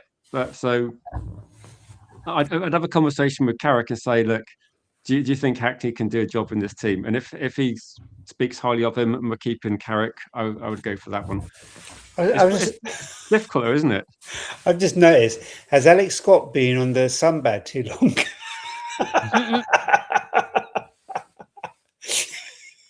Yeah, it's one way of getting easy graphics, but it's quite difficult to go for accuracy. I think it's like depending on the players. Tell you what, yeah, right. Alex Scott and Tyler Adams look quite similar. All you have to do is shave Alex Scott's head. We should just have like do you think that Man United are actually interested in some of these?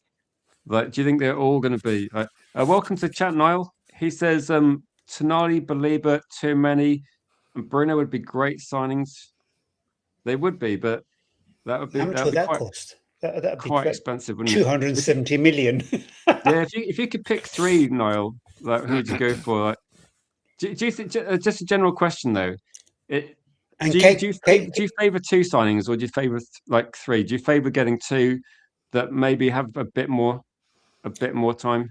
I was going to say, and Cake asked a question. It'd be interesting to see what his 3 would be under that 200 million.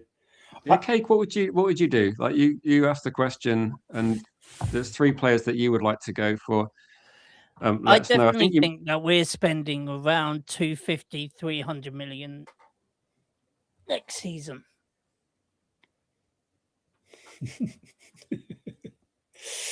Everybody wants Alex Scott, the female. It's dubious people in the chat. his 3 would be Tonali, Bruno Guimaraes, and too many. So it's pretty much raiding Newcastle. Can you imagine like Newcastle fans if they lost these 3? That would be, I don't know. It would be. When I've spoken to Newcastle fans, they tell me like Toon Tactics TV. If you know the channel, he's a very good content creator. He does tell me a lot of times that Tonali, they're happy to sell Tonali for 80 million. Actually, that's what he's saying, that they'd be happy because they can spend the money on someone they think is going to be as effective but cheaper, which would be the first time because they spent the Isak money on players that were a disaster. So maybe Newcastle are going to get something right. But if we got Bruno Guimaraes, they would be crying. That's what I've been told. They would be devastated if Bruno Guimaraes left. Yeah, he's their captain as well, isn't he? And I kind of heard that Tonali's form can be a bit hit and miss in matches. But the only thing that look, I'm not debating Tonali. He's a class player. The only thing that concerns me is that he had that betting scandal in Italy, and when he came to Newcastle, he didn't get his head down. He had an accumulator on Brighton between August and September, and he was betting on Newcastle. 50 charges.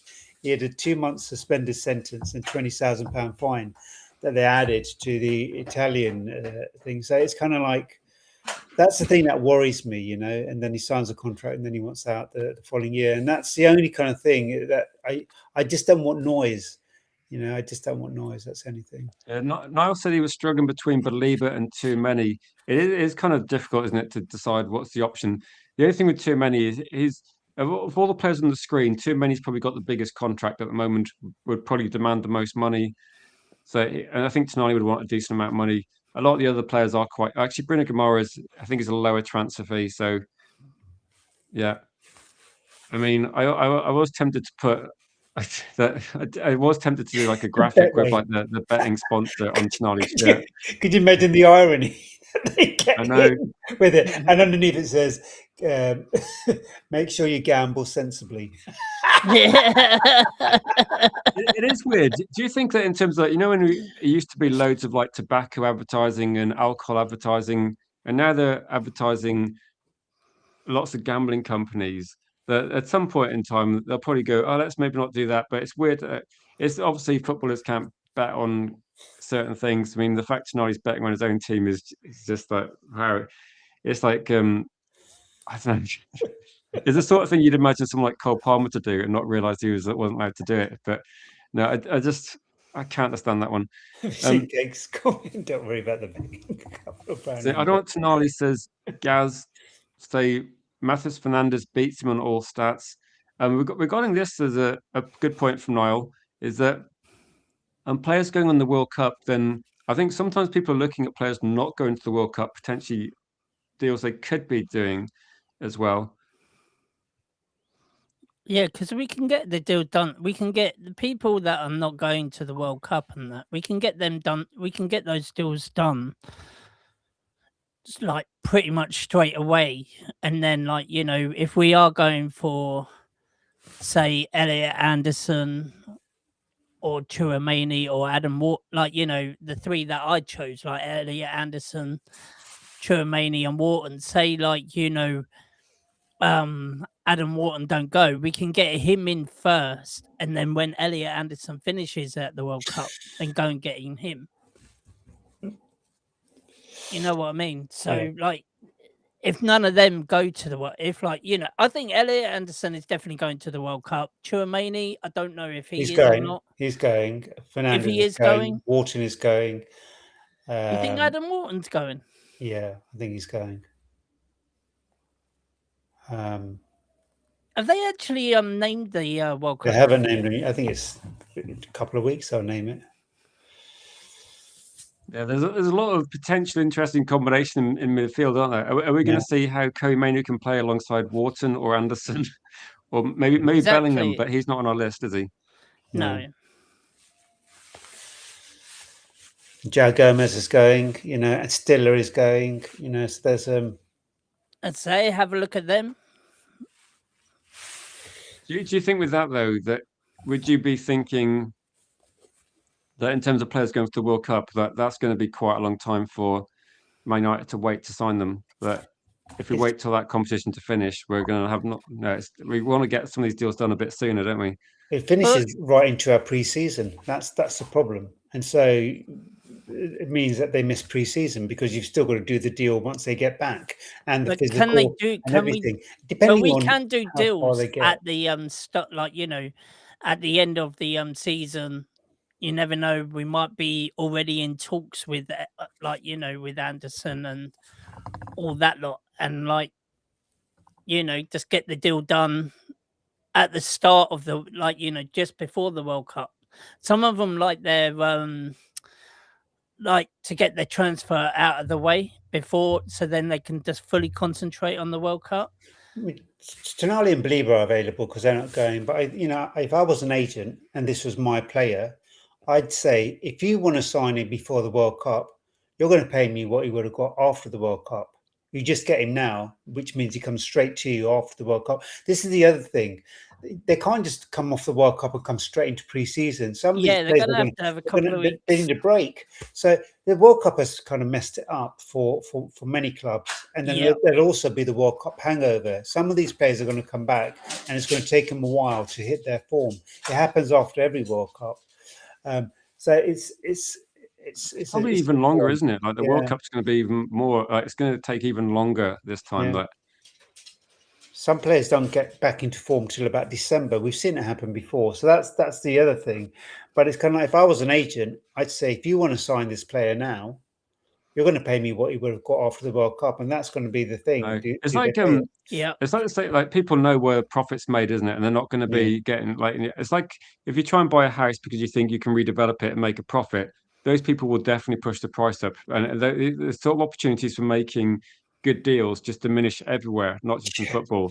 And I think it's like we're starting to see now where Man United start looking at South American players because that it's actually quite cheap to sign American. It was quite cheap to sign them.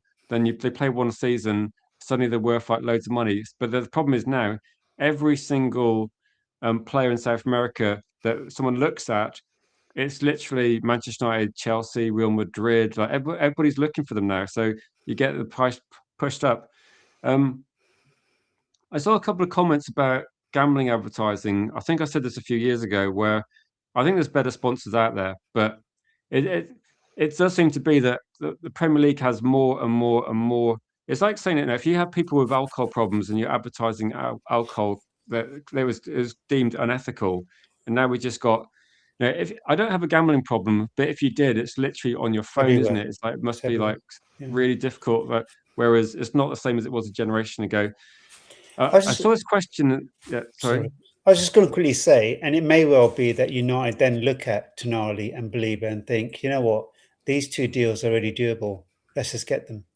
Because they don't go to the World Cup. There's no World Cup hangover for them. They hit pre-season. If they're looking for players to hit the ground running, these two would. Premier League proven. They don't have a World Cup issue. They can start pre-season. They can start planning. They can do all of that. And so it may well be that United say, we're going to go for those two for those reasons, as well as the fact that they're good players. Someone put a question up, which I was thinking, fair question. I suppose on recent form, I'd say I'm a United fan, he should get in. But do you think Koemanu gets into England's midfield in this World Cup? They've obviously got some good players. I haven't really been watching. I don't tend to watch friendlies, international friendlies, so I don't know what they've been experimenting with. But I'm guessing they're going to have a go-to midfield. I don't know what they're going to go for. He was a very good player for them recently. I think he definitely gets in. I think he can play in a variety of roles. I think he definitely gets in. I think it's exactly what they need, and I think the England manager is a big fan of him. So I think he gets in, and I think on his current performances, he's been great. He's been one of the best midfielders of the last 10 games. So I think he certainly gets in. Yeah, I think he'll get in as well. And it's not a United bias. I'm saying that. I'm saying it just based on performance. Exactly. Like I think our midfield three. I think the England's midfield three that we're going to see in the World Cup is going to be Elliot Anderson, Kobe Mainu, and Declan Rice. That's the three midfield that we're going to see, and then you're going to see Bellingham in the midfield, and Harry Kane, and you see Harry Kane up top. I think that's how you're gonna see it. Me personally. Yeah, could be. You've got a lot of good options, haven't they? I suppose that's the point. Exactly. And then also, like, you can bring in, like, Adam Wharton will still be on the plane for the World Cup as well. But, like, will he get, it might come on as, he'll be like a sub appearance.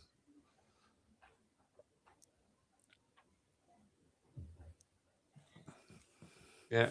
And talking about some of the targets, do you think this is one where I think that Man United, they can't really bank on getting too many? I don't know if, does anybody think too many is available? Because I don't know. I think too many is a situation now where the stories we're seeing coming out is that there's clearly something massively wrong at Real Madrid.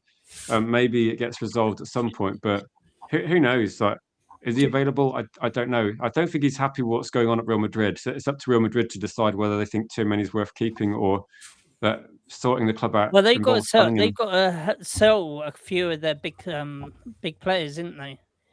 I think this is frustration boiling over. Another season less trophy less season for I think these fights happen in most grounds, but they don't get leaked. I think because there's so much frustration, someone's leaking it. They're going to get a new manager and it'll change. I don't think too many leads because of that. I certainly don't. I kind of get the sense, as much as I would love him, that he'll be a Real Madrid player next season. I think something has to be quite. I think he's too good not to be kept. If the new manager comes in, says he's not part of his plans, that's a different scenario. But I think in current day, I think he stays. I think he's got so much to offer. He's in the 1% out of the top 5 leagues in progressive passes. You don't get that anywhere. So why would you get rid of it? Do you remember the Beckham documentary when he went to Real Madrid and they had the Galacticos of Ronaldo, like Brazilian Ronaldo? They had Figo and they had, I'm trying to think, Roberto Carlos, and they had those guys there. And what I found was quite interesting in that documentary was massive egos, and you got Beckham in there as well, massive egos, but they got on really well. And there's a really good team spirit. And I think Beckham got frozen out by the manager because they replaced the manager every, I think, 6 months when he joined there. And it was like Mikel Salgado and like other guys were saying, look, they were backing Beckham, and it seemed to be that there was a really good team spirit.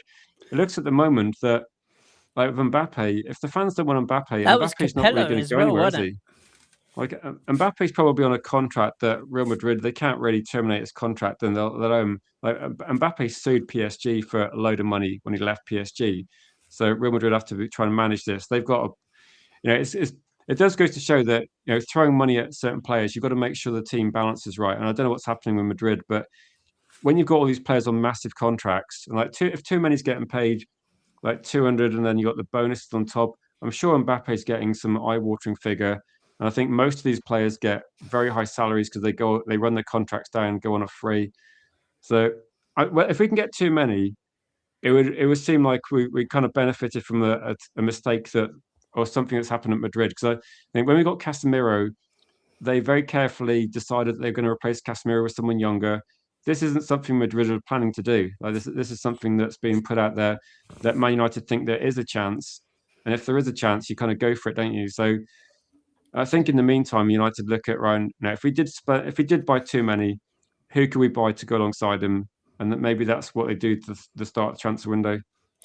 Just on that, Rich and G-Wolf, if you were to buy him, what transfer fee is too many?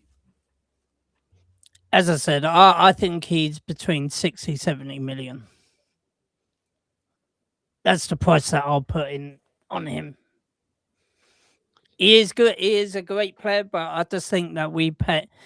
I think as I said, like 50 million wasn't for bang average players. He's just above average, so that's why I say 60 to 70 mil.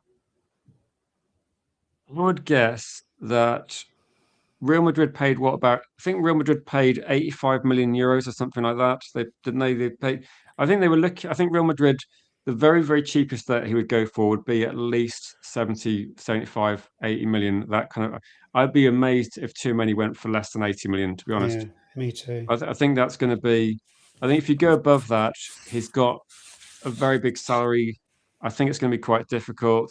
So I think that's not a bad price. That if we from a Man United perspective, it's a big contract, but I think it's not the worst price because of his age. Like you could get him for 5, 6 years, and if you consider comparing him to Mbeumo, who was really good player for Brentford, or Cunha, really good player for Wolves, we're talking about a really good player for Real Madrid. That's it's elite football team we're looking at, and if you got him, you're gonna have to pay a fortune. The only thing that would happen is like there has been examples of like not the same price, but there has been examples where Cantona fell out with Leeds. He was a key Yep. player for them. We got him. But if too many fell out with the club and it looked like they would, for whatever reason, like no one knows what's going on at Real Madrid. If for whatever reason they're like, no, we're actually going to be, if Valverde is someone that's fallen out with too many, and you have to get harmony right, don't you? We've seen so many teams where when things fall apart, you don't get anywhere. So you have to have the team has to be getting on the pitch at least. Like remember the Dutch teams where they hated each other. It's never going to be successful, is it? Yeah, yeah. No, I think it's expensive. It's one. I think Manchester United. When you look at the media, the thing I've seen about too many is Manchester United say it's difficult but not impossible, and I think that's probably the best way of looking at it. It feels a bit difficult because it's out of our hands, isn't it? We can't go to too many and say come to Man United because I think too many would prefer to stay at Madrid, but only if things are going the way he wants it to go. Yeah. It's a shame though, because I think he'd be like one of my top targets in terms of like you want to get someone that's going to be a 6. I think he's an elite player, but Yes, yeah. I think people thought he was injured as soon as they saw links. That was the kind of people's first reaction that what's wrong with him? And I think Real Madrid don't want him to leave. So I agree with Cake that I don't think he's going to leave, Yeah, true. but I think there's certain things that need to happen. And I think if he does go, I think we're looking at the 90 million mark. I really do. I kind of think Real Madrid will hold out for top dollar on him. And that's going to be the question. Do United spend 90 million on a player that is prolific but hasn't played in the league? Or do they spend an extra 20 for someone who is prolific and is playing the league? Or the same for someone who's prolific and playing the league? Or 20 less for someone who's good and playing in the league? I think that's the thing I kind of wonder. If they are going to get someone from outside the league, are they going to go for someone who's 30 or 40 million? So the risk is less.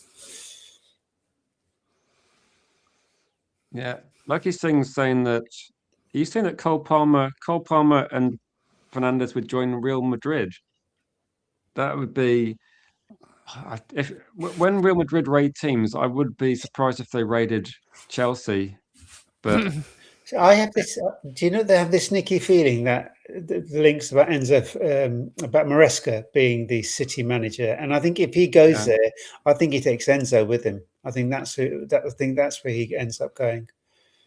Do you think with like the Real Madrid manager situation as well? Like I think with like Maresca, like I said, maybe it depends which managers go to different clubs initially. In terms of, I don't think it affects Man United's priority, but I think it might affect Real Madrid's like how they resolve the issue they got, and maybe they're picking 1 or 2 players to move on. And then there's probably a conversation to be had, isn't there? Do Man City get Enzo? Do they keep Rodri? What do they look at doing? So if Rodri then goes to Real Madrid and then Tchouaméni comes to us, is that going to be the springboard? It could be, couldn't it? Which happens first then? Is this going to be? I guess Chelsea need to sell. So I'm guessing that maybe. But if is Rodri out of contract, so that would mean that he would be perfect for Real Madrid because they just offer him a big pay rise. Man City don't get much money, then maybe too many's allowed to leave then. But that feels there's a lot of things that have to happen, isn't there? And Man United are effectively just watching, waiting, hoping that we're kind of like there to kind of benefit from it.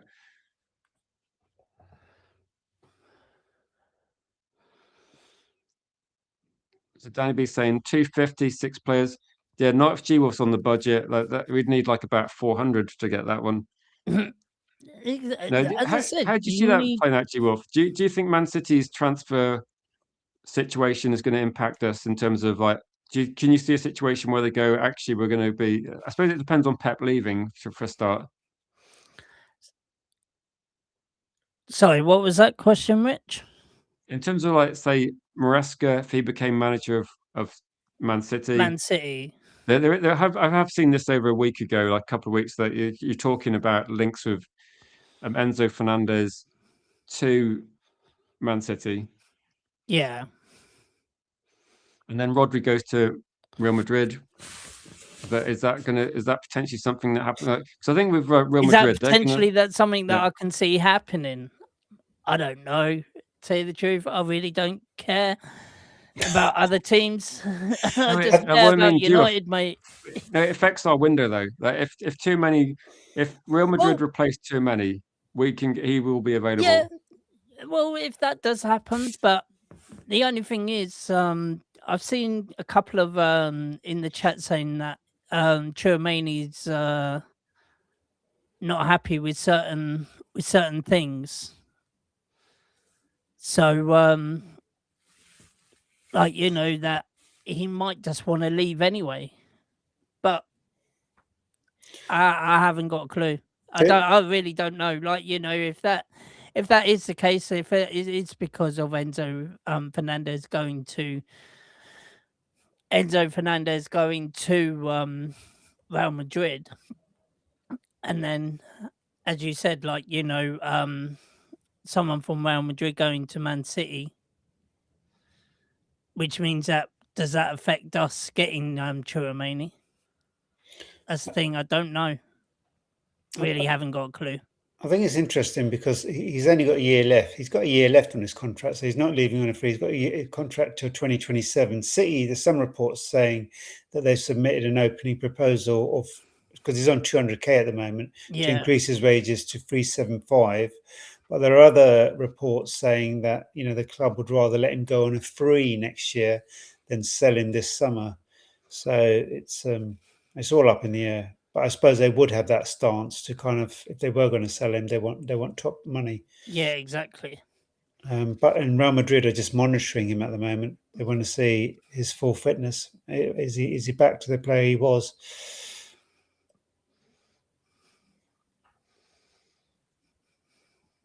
I'll go for a few of the comments. There was a comment saying that actually Cake said that if Pep leaves, it's going to set City back for a significant period. If they get Maresca, I think so. Do you think would it set them back? I don't know. They would potentially have gone 2 years without winning the league title, and then potentially they'd be well set up to challenge for the next one. I suppose it depends on. I would say the thing that would make me think City are going to have a setback is if Haaland leaves and goes, right, I'm going to go somewhere else. That I think if you start getting that someone like him leave, that as good as City are, Haaland's goals have been outrageous for the last I don't know how many years. Then how do you replace that? You can't replace that sort of goal threat, can you? That Haaland's got, and I don't think the rest of the team would step up enough to make them as good as they have been. Another replace him, but Silva leaving will have a big impact. Such a brilliant player. But I think my biggest fear of City is that Pep stays for 1 year. Enrique doesn't sign his contract extension and he comes across. I think if Enrique comes to Man City, that I'd be devastated because I think it's going to be a long wait for the rest of us.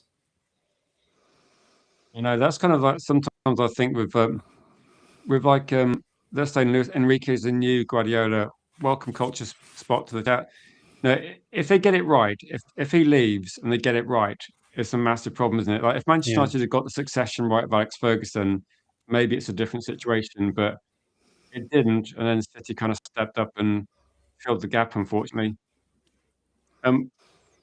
We haven't mentioned him much because according to the newspapers we're reading or some of the stories earlier today, we're just looking at the shortlist they talked about. But would you be happy for looking like G-Wolf? Like, you happy to go for someone like Angela Stiller playing in the Bundesliga? No, Like, literally, we need Premier League proven. I would go for a like instead of so. I wouldn't want. We can't afford to have a to have any like we can't have any players. We need players that are Premier League proven, who are literally ready to go. So to going to a different country, unless they're a top player, I wouldn't go for them. And Stiller, he's still learning his trade. So I like don't get me wrong, I do like him. I haven't seen much of him, but by what I've heard, positive things about him. I just think at the moment, because he's still learning his trade, I don't think we should go for players like that. Like Chouameni, definitely we've seen the quality that the player can produce. Whereas with Stiller, he's still learning. Yeah, he may be an up and great up and coming player, but at the moment, I think we need to concentrate on just ready proven players at this I think it's moment. going to be in time. interesting. I think there's going to be like a few things behind the scenes where Christopher Vivell really rates Angela Stiller. Can he influence the transfer policy? Anders still, he's 24, right? Versus the top 5 leagues midfielders per 90. He's in the 97% percentile for defensive duels. He's in the 90% percentile for forward passing. He's in 99 percentile for progressive passes. 88 percentile for key passes. 94% are for expected assists. He's a complete midfielder. They call him the German architect. So, and he's a hybrid 6'8". So he's versatile too. I think he's a great option. I really do. If you're looking at bringing someone in from who isn't Premier League, Okay. he's a really, really good option. And Vivell really, really rates him, really likes him. He's pushing for him to come in. So if they were to go for 2 and 1, two Premier League proven players and a Stiller, I think that's quite a good option to have. Okay, worked last season. Sorry? Worked last season. Absolutely prolific last season. For who was it? Leverkusen, wasn't it? You know what I think though? But I've given you a comparison of the top 5 leagues, not just within Germany, but compared to the midfielders in the top 5 leagues, and he's in those percentiles. So, I think he's got what it takes. I would say G Wolf. Like when I speak to some Liverpool fans, and I know a few content creators, and they've been talking about Liverpool obviously all season, every single day, pretty much. The one thing I hear a lot of is like talking to people that I kind of respect their opinions as well. That they're saying Liverpool just changed too much of their team in one straight away.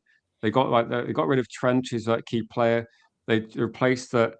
The replacements they brought in were okay. They tried to change too much of their team too quickly, and it was a bit disjointed, and it kind of set them back a bit. I think if they'd have gradually tried to do, and I think Man United's approach would be to get a couple of midfield players that are Premier League players to start with. I don't think we'd suddenly go, right, let's get Angela Stiller, let's get Diamonde, let's get Agume, Buwadi, that's our new team, and expect all these players to come from different leagues and all adapt. I think Liverpool just changed too much too quickly, and it shows what can happen. I think United actually, we signed Cunha from the Premier League, and it still took a bit of time to build up this understanding with Bruno, which I think got better and better as the season progressed. I think Mbeumo hit the ground running. Benjamin Sesko is taking a bit of time to get up to speed, but I think he's definitely improving game on game. I think Lamon's pretty much hit the ground running as well. So I think it can happen, but it's even someone like Cunha, who was like very experienced in the Premier League. I think it just took the understanding, and I think the way Liverpool trying to play, they replaced too many key parts of their team in one go. So if we bring in Angela Stiller on the recommendation of Vivell, approximately the price that's going to be like maybe there's a minimum like 50-ish million, 50, 55. I think it could be like quite a good quite a good acquisition. Yeah. I suppose it depends on who you buy alongside him. I think also just on the Liverpool thing, I think it was a perfect storm. They used to look to Salah and Van Dijk to get them out of problems. And Van Dijk had a shocking start to the season, and so did Salah, and it's continued throughout. And Gravenberch had a great season last season, and he's not the same midfielder this season. So right across the spine, they had problems, and then they bought in Isak, and he's been injured. So I think it didn't help. It really didn't. Yeah. True.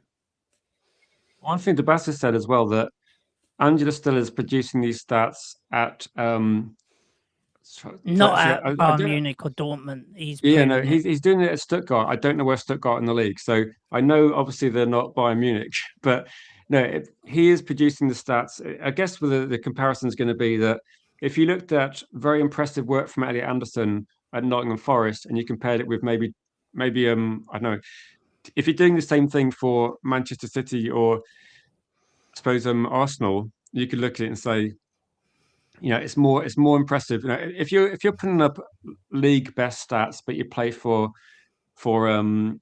Wolverhampton Wanderers, you think, wow, okay, how are you managing to do that? So I can see why that's the stats in context are very good, aren't they? That it's not like he's at Bayern Munich. It's pretty good, isn't it? True. Yeah.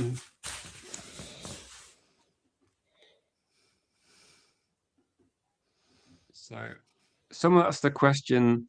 I say people that are posting questions say, and Mbeumo's dropped off under Carrick. It's a worry, says Cake. Yeah, I think there's been like a bit of an AFCON thing that in terms of, I don't know if it's just a bit of a drop off or I don't know. I think he's a bit fatigued. I think he's I just think he's really fatigued, and it's you can see it in his performance. He's not as quick as what he was at the beginning of the season. So for me, it is a bit of a worry, but hopefully he can get back to his best. Like, he's been doing okay. He's been having chances and all that lot. Like, he had a brilliant chance against Liverpool. He should have put that away, but unfortunately he didn't. But he's done all right. He's done okay. Like, it's not always scoring goal. Like, it's not always about him scoring goals, but it's also like producing like assisting as well. And he has been getting assists still, even though that he's been poor in front of goal. So for me with Mbeumo, yeah, okay, he's not firing on all cylinders, but he's still great at doing. He's still producing, I think. Yeah, I don't get too worried because, like we were saying earlier today, between Casemiro, Bruno, and Mbeumo, Cunha, and Sesko, there's almost 50 goals between them. And I think, somebody else steps up, as we've seen throughout Carrick's reign. Somebody else is stepping up. And it just makes it very hard for the opposition. At least we're not, I know all the assists are coming generally through Bruno, but at least we're not, the focal point isn't one player. Bruno has options, and very often you'll see two players running and he'll pick one. And that's what I like. It just makes it difficult for the opposition to play against. And Mbeumo was the main man at Brentford. He's not the main man here, so he's going to have to share that. And it's the same with Cunha. He was the main man at Wolves. He's not the main man here, so he's going to share that. It's a step up too. But I like that. I like the fact that it changes. He'll be more settled next season anyway. But I think he does enough in his game, and he was lively at the Liverpool match. I thought he hit the bar. It was a lovely swipe from the inside the leg. He hit the bar, but Casemiro hit straight at the goalkeeper. Yeah, Bruno just went narrowly wide. On another day, that's 3 goals. So it's unfortunate. Most people in the comments have been saying that they feel like Angela Stiller is, pretty decent for the money, like a good option for the price. And I guess the price is going to go up slightly, but it's it's going to happen, isn't it, when it becomes in the spotlight? And maybe it's United have to think carefully about whether they go for Angela Stiller.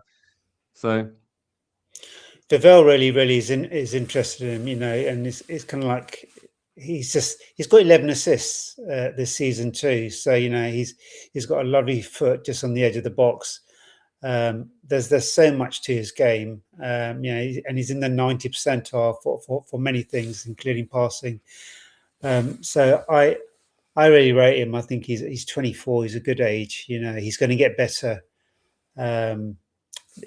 You probably may have to have a bit of patience with him just as he adapts. The physicality in this league may be a bit of a transition, but that's why you get two other Premier League proven midfielders alongside him. yeah, I think with to compare him to Ugarte, I think okay, you can say there's no guarantee, but you can look at the data and say what he's doing, where he is, his level's better than Ugarte was achieving when Ugarte was effectively then being we benched by could say, PSG. like, he could be another Wirtz, like, Ben Stiller. I literally do brilliantly in the Bundesliga, but then come to the Premier League. Yeah, they are calling him. I would say judge Wirtz next season, see how he gets on next season. And that's the thing, like, Sometimes it takes time. I'm not saying that he will be much better, but and the thing is that sometimes we talk about Prem proven. Have a look at Liverpool's team and the Prem proven players that have gone across there. They're not. Yeah, exactly. They're hardly pulling up trees. So sometimes it's just the profile of the player. You can't get completely hung up. I get it. There's less kind of risk involved.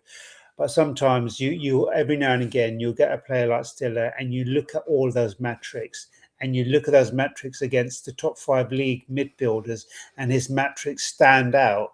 You take it, and at 55 million, you take it. You really do. yeah, I think it's pretty good, to be honest. As I said, I don't know too much. As I said, this is only hearsay by what I'm going by. I've heard great things about Stiller, but my problem is, that we've seen, the recent one is Wirtz, but we've seen people come from the Bundesliga over to England and they haven't produced. They haven't done as well. And I think it's like really, like, people make a lot of generalizations, don't they? Because people were saying that we need a Premier League proven player, but you could say, what about Van Nistelrooy? Van Nistelrooy was a non-Premier League player, played in the Dutch league that people don't really rate a lot of the time. After a serious injury, he was out for like 9 months with a and we cruciate signed injury. him. We signed him within that, and he was out for what? He was still out for a year when we signed him after he got injured, and he was an elite player for a long time. So yeah, but he didn't play for at the start of the season. He didn't play. He did. I don't think he did. did. He played opening day of the season against Fulham. He scored 2 goals. Saha scored 2 goals. I remember him being injured.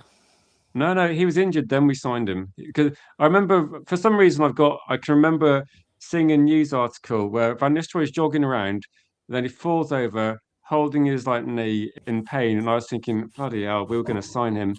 Do you remember? We signed him, and he came and he watched us. He was in the stands watching us. With but he was on crutches still. Yeah, but we hadn't signed him then. He was. I thought we did sign him. I thought that's because he came in. That was a season before, when he knew he was coming over, and he was in the stands watching the match, and he was relishing it because he saw how many passes we were getting to the attackers. Yeah, and you could just see it. And so.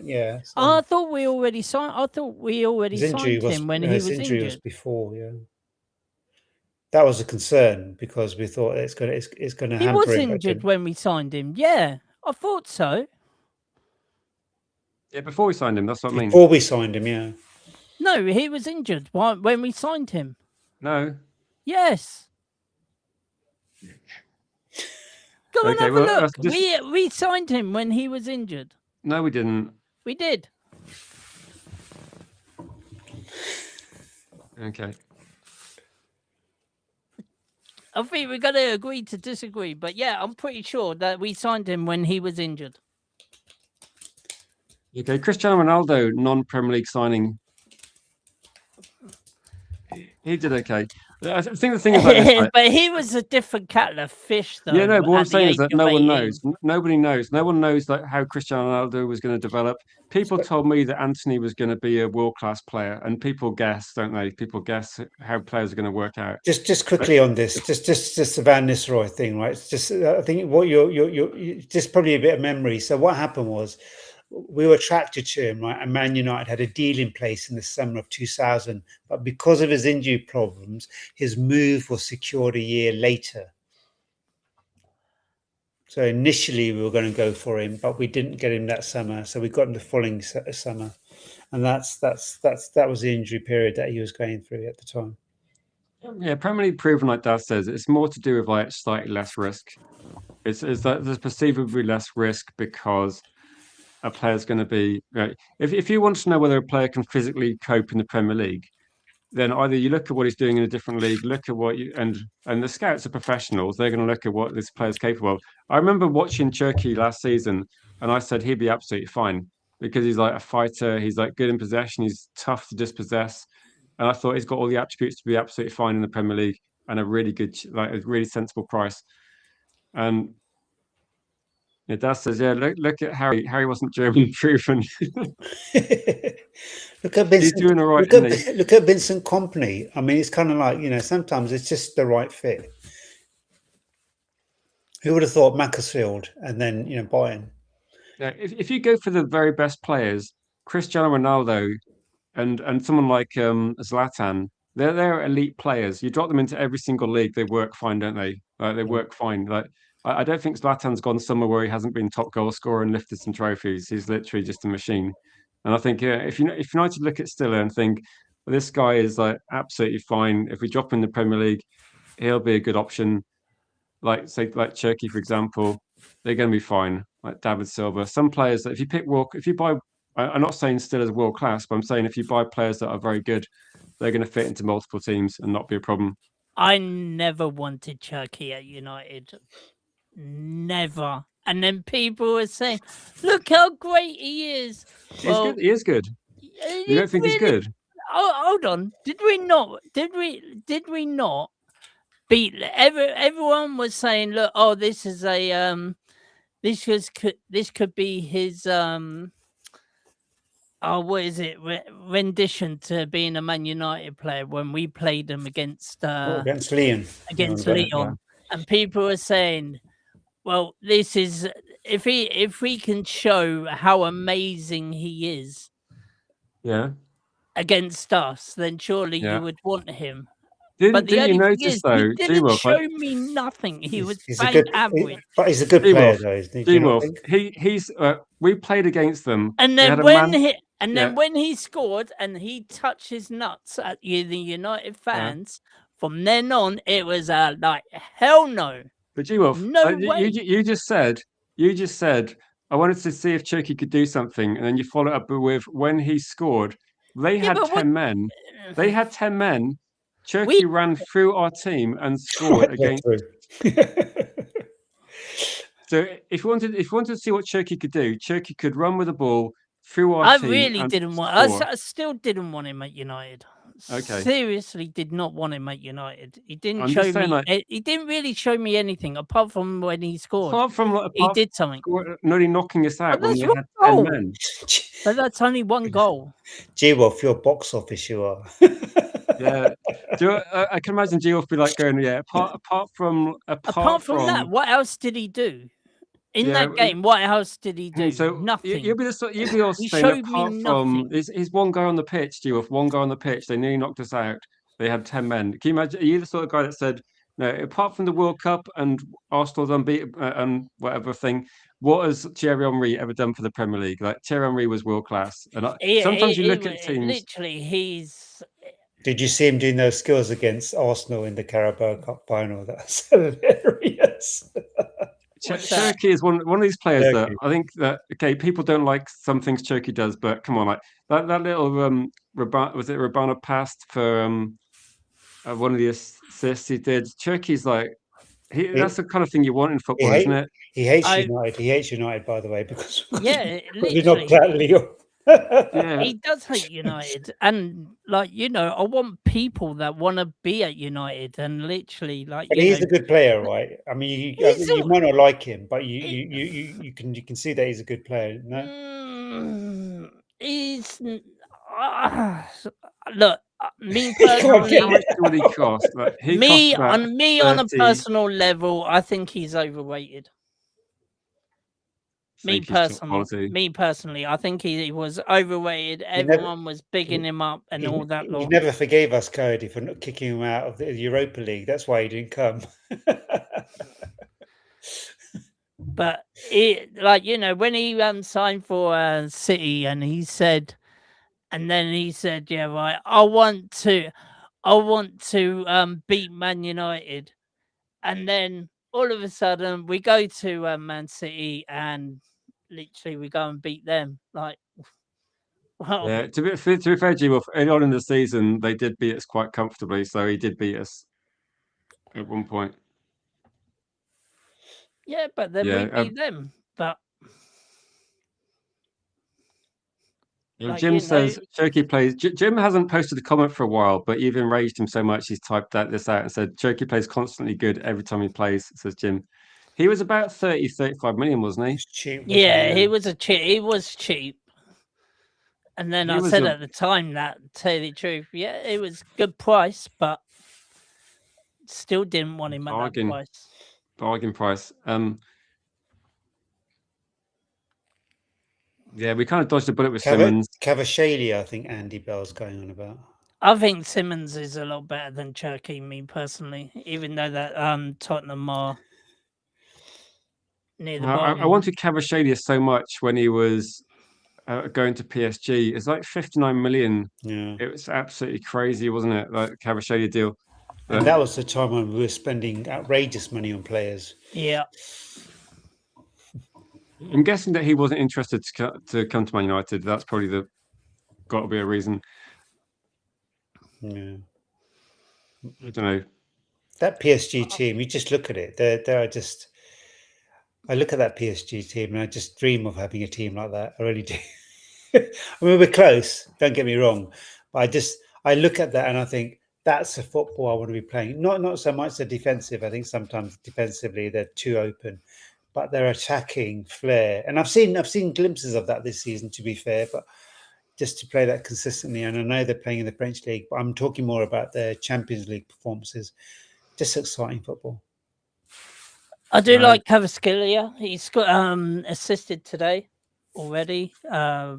Just to let you know, Paris Saint-Germain are 1-0 up in the Champions League at the moment. So they haven't added to it because I think they scored right away, didn't they? But they haven't. 5 minutes. Yeah, apparently. Yeah, we'll go for like another 5-10 minutes for some final questions. If people got some questions, we've kind of gone off track a little bit and had an interesting hot take from G Wolf about a player who doesn't rate. Do you know if Enrique did come right? He would utilize Mainu in the Vitinha role.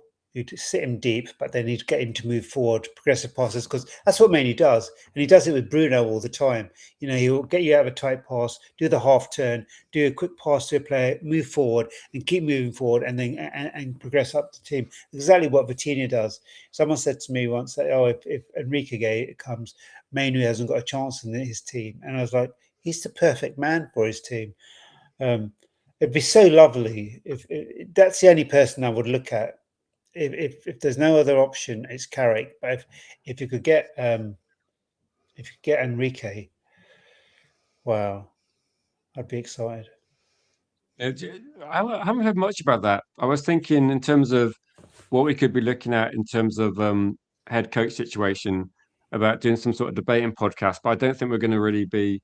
There's not going to be much to talk about at the moment. It looks like Carrick is almost not definitely guaranteed the job. But do you see other options? Do you feel like you like, or do you think like Carrick happens? I think Carrick. I mean, personally, I think that we're going to stick with Carrick. And he was signing a 3-year deal. Pavel is pushing for Nagelsmann, by the way. Pavel Yeah, I pushing. know. But It's the only interesting. thing is, why Brett? Look how well we've done from being in what we was 5th, 6th, and then Carrick has got us up into the top 4. So why break? Why change a manager that is giving us success at the moment? I hear it. Look, I'm a fan of Carrick. The two things for me about Carrick are the unknowns, right?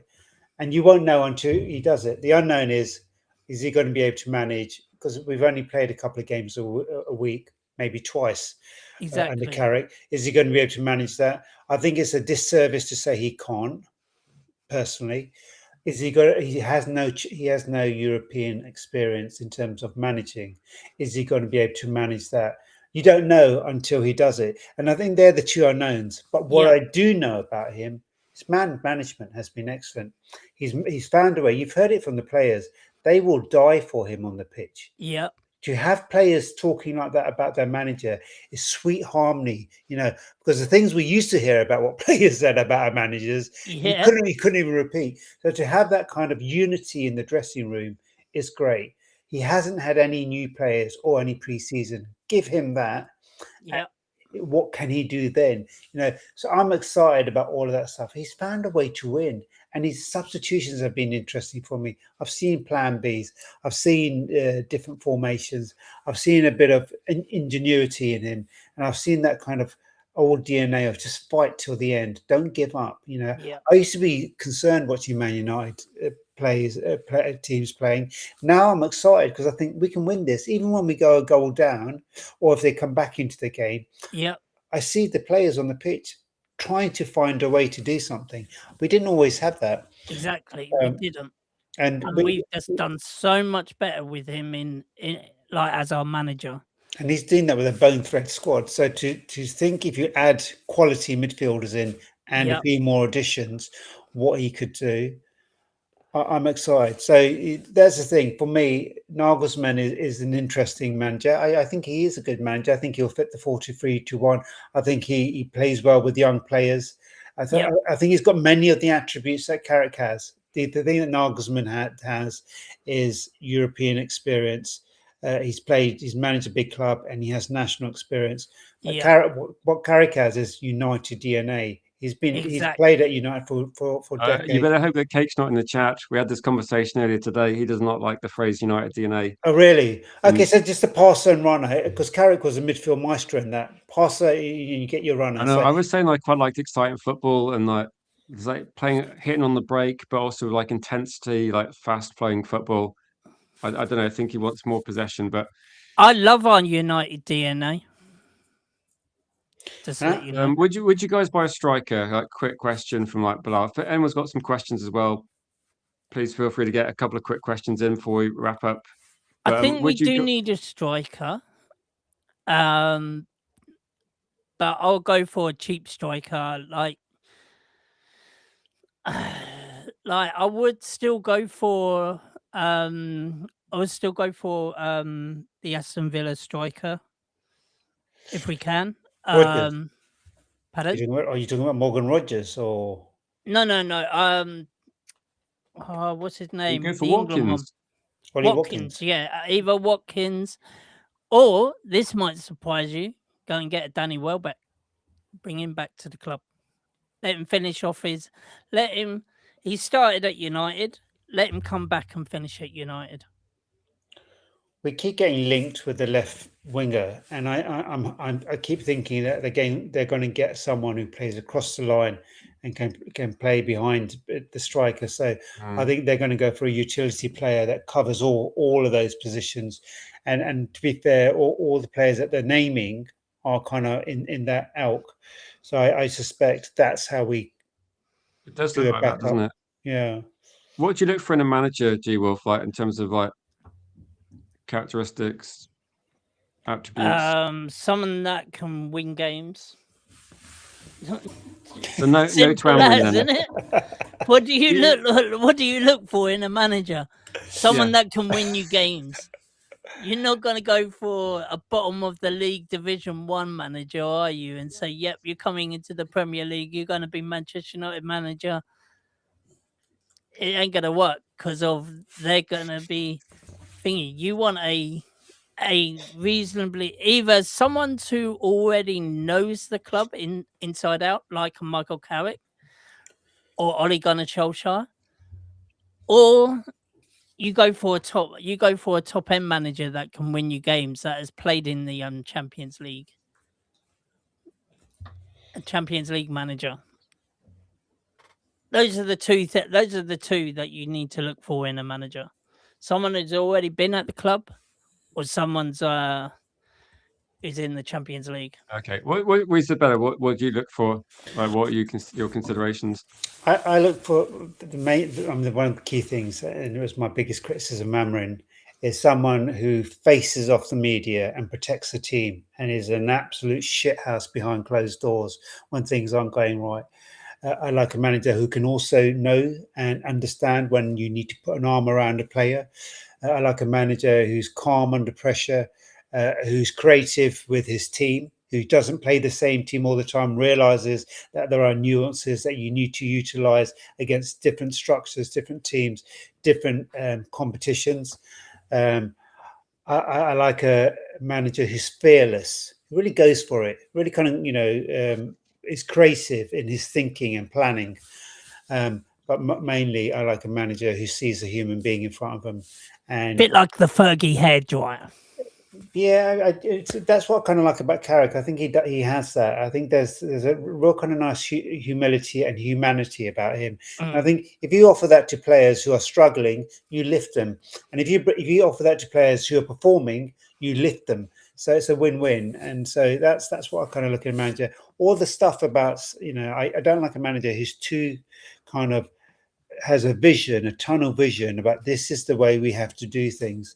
I don't think that helps anyone. I think you look at what you have and you make the best of it, and then you add, and then you add. And I think that's why Carrick for me fits in that mold in many ways. He does. And I think I like all the sort of media stuff you're saying. I do like that. I think I'd like also a manager that gets the best out of the team, of like, rather than being too stubborn to change things up. I do like tactical flexibility.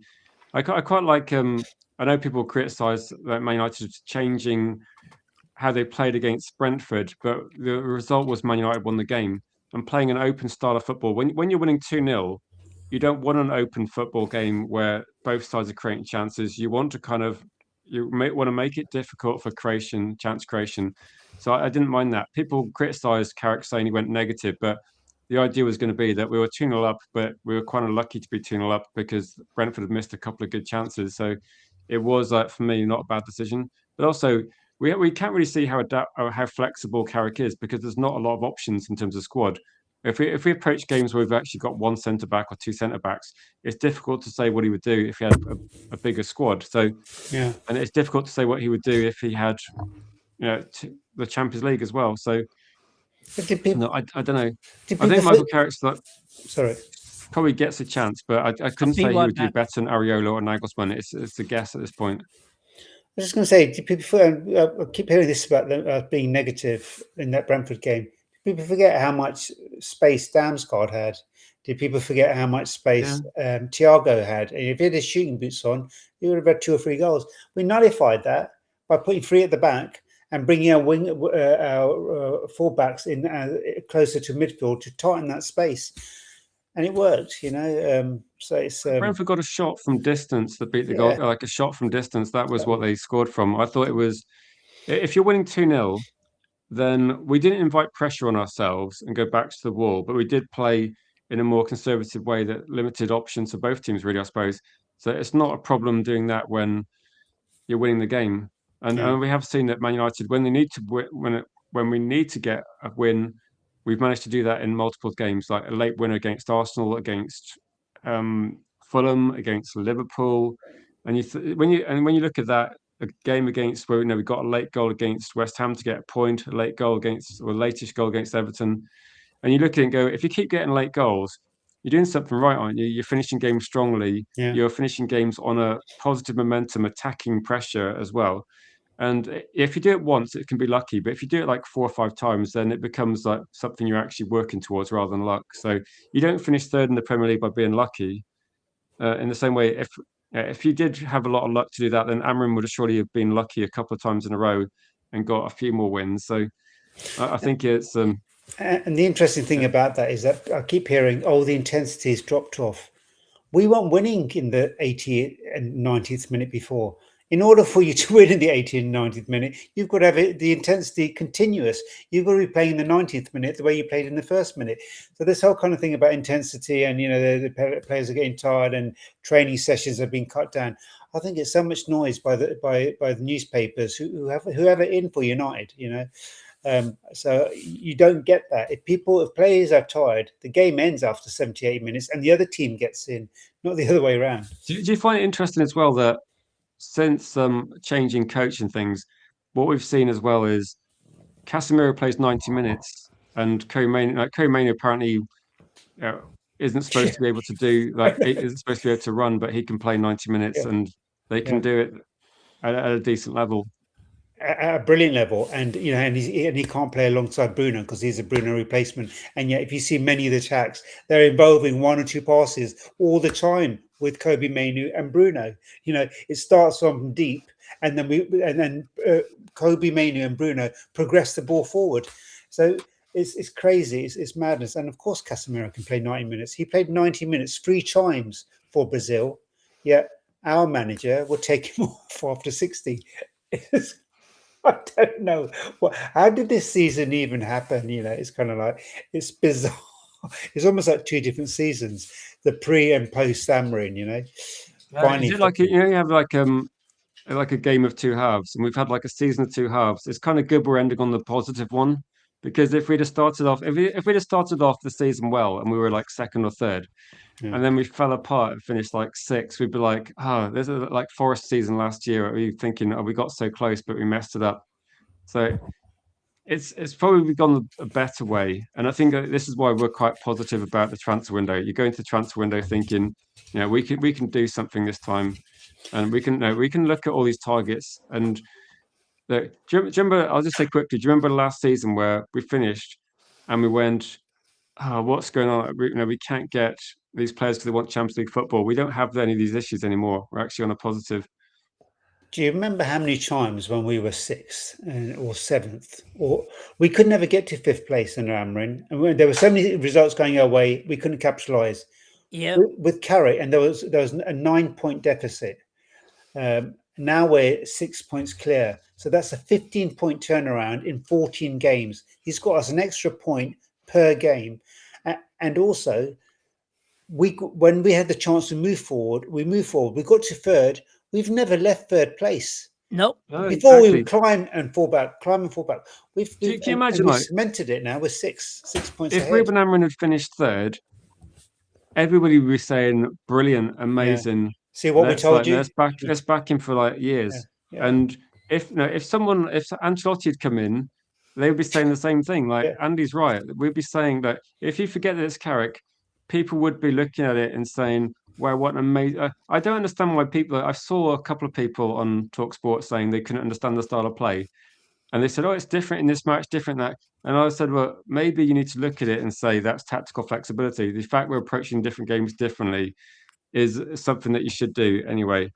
So I don't understand. It's crazy, isn't it? I don't understand why he doesn't get the praise. I don't understand whether it's envy or jealousy or I don't know. It's weird, isn't it? They keep saying, well, we're not getting best in class. Firstly, who's available? That's one thing, right? But secondly, it's like G-Wolf said, if it's not broke, what are you trying to fix? I mean, he's not had any players, not had any preseason. He's come in. The confidence was on the floor. We were struggling. There were issues. There were players being left out. There were players that were were put in strange positions. The players that weren't getting into the team or playing a full 90. He fixed all of that at the same time, having to start his reign against Man City and Arsenal. Can you imagine, like, if we finished, like, say, I don't know, like 8th, 7th, 8th, we'd look at this shortlist and go Anderson 0 chance, Tonali 0 chance. BALEBA, probably we can get him. Too many, 0 chance. Fernandez, unlikely. We might spend a lot of money. Like, there's no way we're getting Adam Wharton. There's no way we're getting Bruno Guimaraes. Like, our shortlist would be pretty much completely devastated, wouldn't it? We wouldn't be getting half these players, even considering a move to Man United. Yeah, exactly. And I just want to say one thing about this big fear that I keep hearing from people that, who has, he's too similar to Ole. I can't get the teams up, but the teams we were playing under Ole in the first 14 games, the majority of them were outside of the top 10. We've played Liverpool. We've literally played the top 8. We've played Liverpool. We've played Arsenal. We've played Chelsea. We've played Villa. We've played Man City. You know, we've played Brighton. You know, Bournemouth. We're playing the top teams, and we're finding ways to win against them. I will get the list up of Ole's teams. So this whole kind of fear that, oh yeah, Ole did the same, and then look what happened. Ole didn't play against the bigger teams. The only thing is, right. Well, no, you could in the first 14 matches. I'm referring. Yeah, in the first 14 matches, I don't think. Thingy, but you know, when he did play them, I think he played Chelsea when he first came in. Yeah, that's. I think the context is different. Like beating those teams, like we used to struggle to beat these teams for a while, and to beat all of them in one season, it's not been done before. Exactly.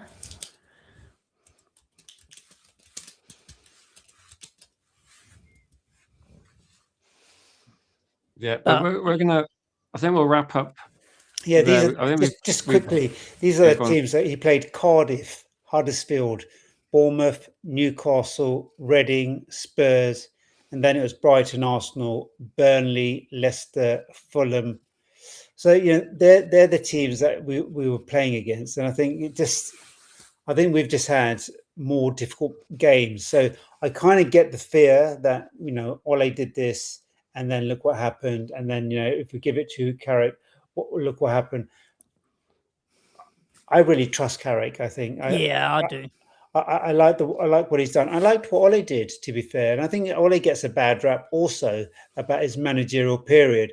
I think with what he had and with the people that he had above him who weren't signing the players he needed, who were signing these mega stars that show shirts, I think Ole, if he had a better team behind him, probably would have been more successful. And I think what's kind of nice about Carrick is that finally we've got football people who are making football decisions. Some of the signings that we've had in the last 2 seasons are really, really, you know, working out well. Decent. And we hit every one last summer. So if they do that again this summer, it sets us up really well. Exactly. And also, like, you know, I was going to say, under Ole, like, you know, look at the signings that we were making. Look at Ole, like Ole wanted Caicedo. We could have got him for 1.5 million. We could have got Haaland from Strasbourg for I think it was something like 3.5 million, right? And he already saw something in those players that will be absolutely world class. Now look at them. They went to they went either to Brighton or to Dortmund, and they've done absolutely amazing at their clubs. So, tell you the truth, then they went for big money, like, you know, Caicedo from Brighton to Chelsea went for over 100 million. Like, obviously, Haaland had a 67, wasn't it a 67 or 65 million? A 67 or 60, over 60 million transfer fee, which they declared. You know, God knows what they actually paid. Exactly. Yeah.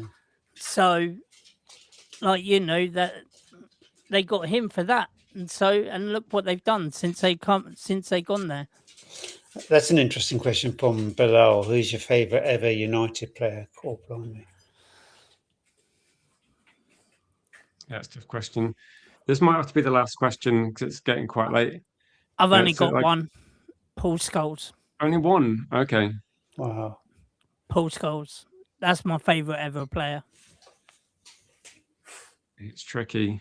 It's so tricky, yeah, because there's so many. I probably got one in my head that I would go for, just because it's probably, I don't know, it's tricky because it's kind of when I enjoyed football the most, I think, or when it's, when you start getting it, not obsessed, or maybe obsessed is the right word. And I'm probably going to be agreeing with United Till I Die. I think it's Mr. Cantona was like my favorite player. I think since then there's been like top quality players that are very good. I think Cantona was like kind of head and shoulders above that team for a few years, and was like, he was our leader, wasn't he, for the years he was at Man United. So I would go for. It's difficult because I think once you go beyond that, I think I used to really like Beckham and Giggs, like those attacking wingers. I think the '99 team was just a fantastic team. I liked all the players pretty much, from like Schmeichel through to like Cole and York. But I think maybe in the early '90s, it kind of Mr. Cantona stood up a bit in terms of like for me. But it's a tough one. See, my best ever United team, me personally, apart from the 99, obviously that was unbelievable when we did the treble, but would have been the 95-96 team. I think that was the best ever. For me personally, that was the best team that United could ever have. I think for me, just because of longevity, and he got us out of so many scrapes with his goals and assists, Ryan Giggs. I think if I look at it, that whole period across 3 decades, yeah, because he did start. He was still playing in the 2010s. Yeah, just consistent from 1992 till. I mean, that takes some going, and he changed position too.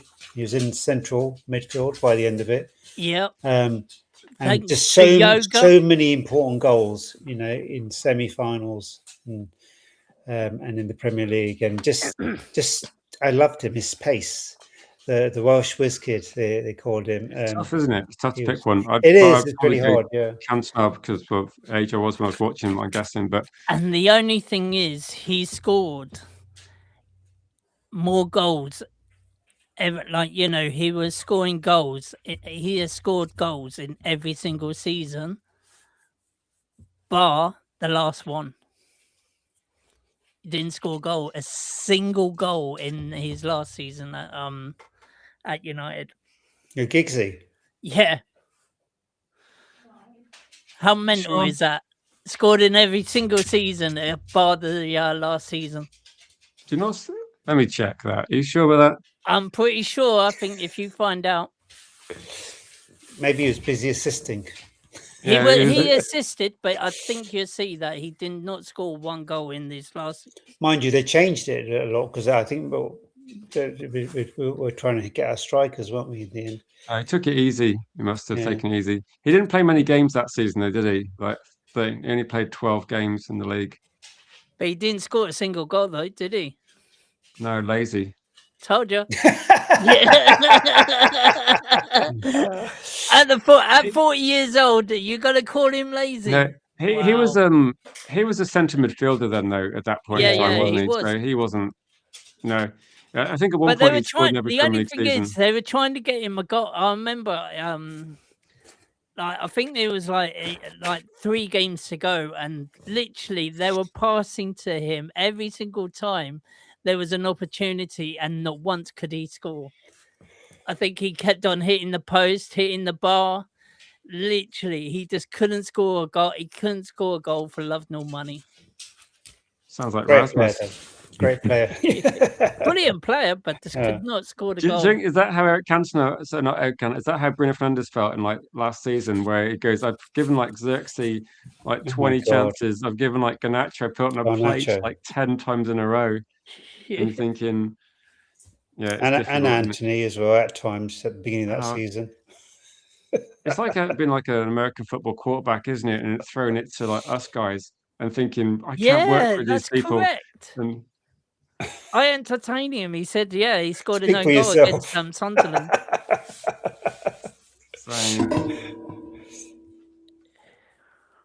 Yeah. But we're going to wrap up. Yeah, Gio, a bit of shaky ground when we disagreed with Turkey, but I think we got through it.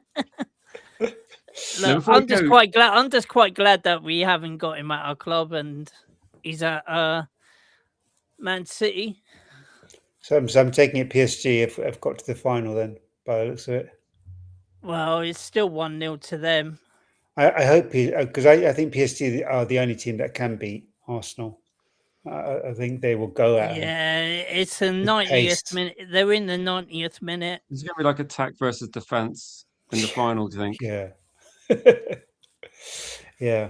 The only thing is, Bayern are trying to throw everything at it, but apparently, there should have been a penalty to Bayern Munich in that game. Yeah, people are saying the ref was dodgy. Yeah, I was seeing that. I wonder how many signings we do of the 9 players. Should we do this as like the last question? How many Yeah. signings do we make of these then? What do you reckon, G Wolf? Like, if we have to guess, we're gonna have to remember this, I suppose. I'll save this. I'll have this thumbnail saved anyway. This picture. How many do we sign out of these? Do you think? 3. I think we assigned 3, but overall, I think we assigned 5 or 6. At least.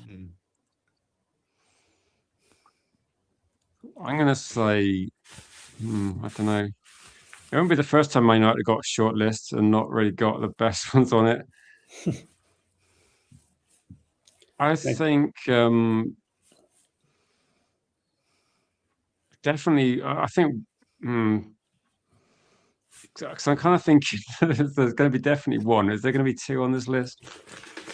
I think we sign possibly, I don't know, 2 maximum, I would say, from this list. Yeah, I think 2. I think we get 2 from this list. Just because they've been proven. I know Joe Gomez is on there. I don't think we go for Joe Gomez, to be quite honest. Just because I don't think he's great for progressing the ball going So I forward. think we get 2 of that one. And you reckon 3, G Wolf? Yeah, I think 3. I think that there's an Angela Stiller kind of thing in the back of my mind that thinks we might go for him. I don't know. Part of me hopes we do to see how he works out because people really like him, and maybe it means that Pavel's going to have a bit more say in how we approach things, which I quite like. But no, it's tricky. It's tricky. But we're going to wrap up. Thanks, Wizardbear. Thanks, G Wolf. It's been a bit of an epic stream, to be honest. I thought it was going to be a bit shorter, Yeah. but there's been lots of good questions as well. So congratulations on Champions League winners, PSG. Well, you got to go through. Arsenal have to have some say in that, surely. I don't know. Do people care if Arsenal win? Like, what do we Yeah. think? I do. I don't want them winning the Champions League. No, I was Why? disappointed when Man City won it because Man City fans used to pretend they didn't want to win it, and we knew they did. Arsenal fans will be. I can't stand Arsenal fans. I really like PSG. I mean, look, with the league, I still think West Ham. I still think that Man City win the other day was 1 point gained rather than 2 points lost. And I think West Ham fighting for relegation. They're always a party poopers when it comes to clubs trying to win the league. Did it to us a couple of times. I think they'll do it to Arsenal, and I think they win that game. And then I think that draw that City made might work in their favour. Yeah, I was saying I think the West Ham Arsenal game might be like one of the best games to watch on this weekend, depending on how that goes, because it's one team that's really difficult to play against recently has been West Ham. West Ham are desperate, and Arsenal need to get a win. It's got interesting. It's got West Ham need to get a it. win. Yeah, exactly. So West Ham are going to go for it. West Ham are disappointing in the last match. I'm looking forward to that one as well. But guys, thank you for watching. We'll be back tomorrow. Actually, I'm not sure if we'll. It's Thursday tomorrow. I might not be able to be back in the morning tomorrow, so it might be a bit later in the day. I might do a video or something because I've got something happening tomorrow morning. But I'm back tomorrow at some point. That's quite vague, isn't it? But thank you, Elizabeth. Thanks, D Wolf. Pleasure. You're welcome, dude. Pleasure as always. Thanks for watching. Thanks for the comments and questions. And if you are new to the channel, which I think at this point in time everybody's been on here for a while, but yeah, please share the stream if you want, or if you know people enjoy it. 30% chance for second place. Is this Man United? We should probably speak to TONALI about odds, see if that's a good bet to put on. But, anyway, on that kind of links nicely, doesn't it, to our shirt sponsor? Anyway, thanks for that, and we will see you guys tomorrow.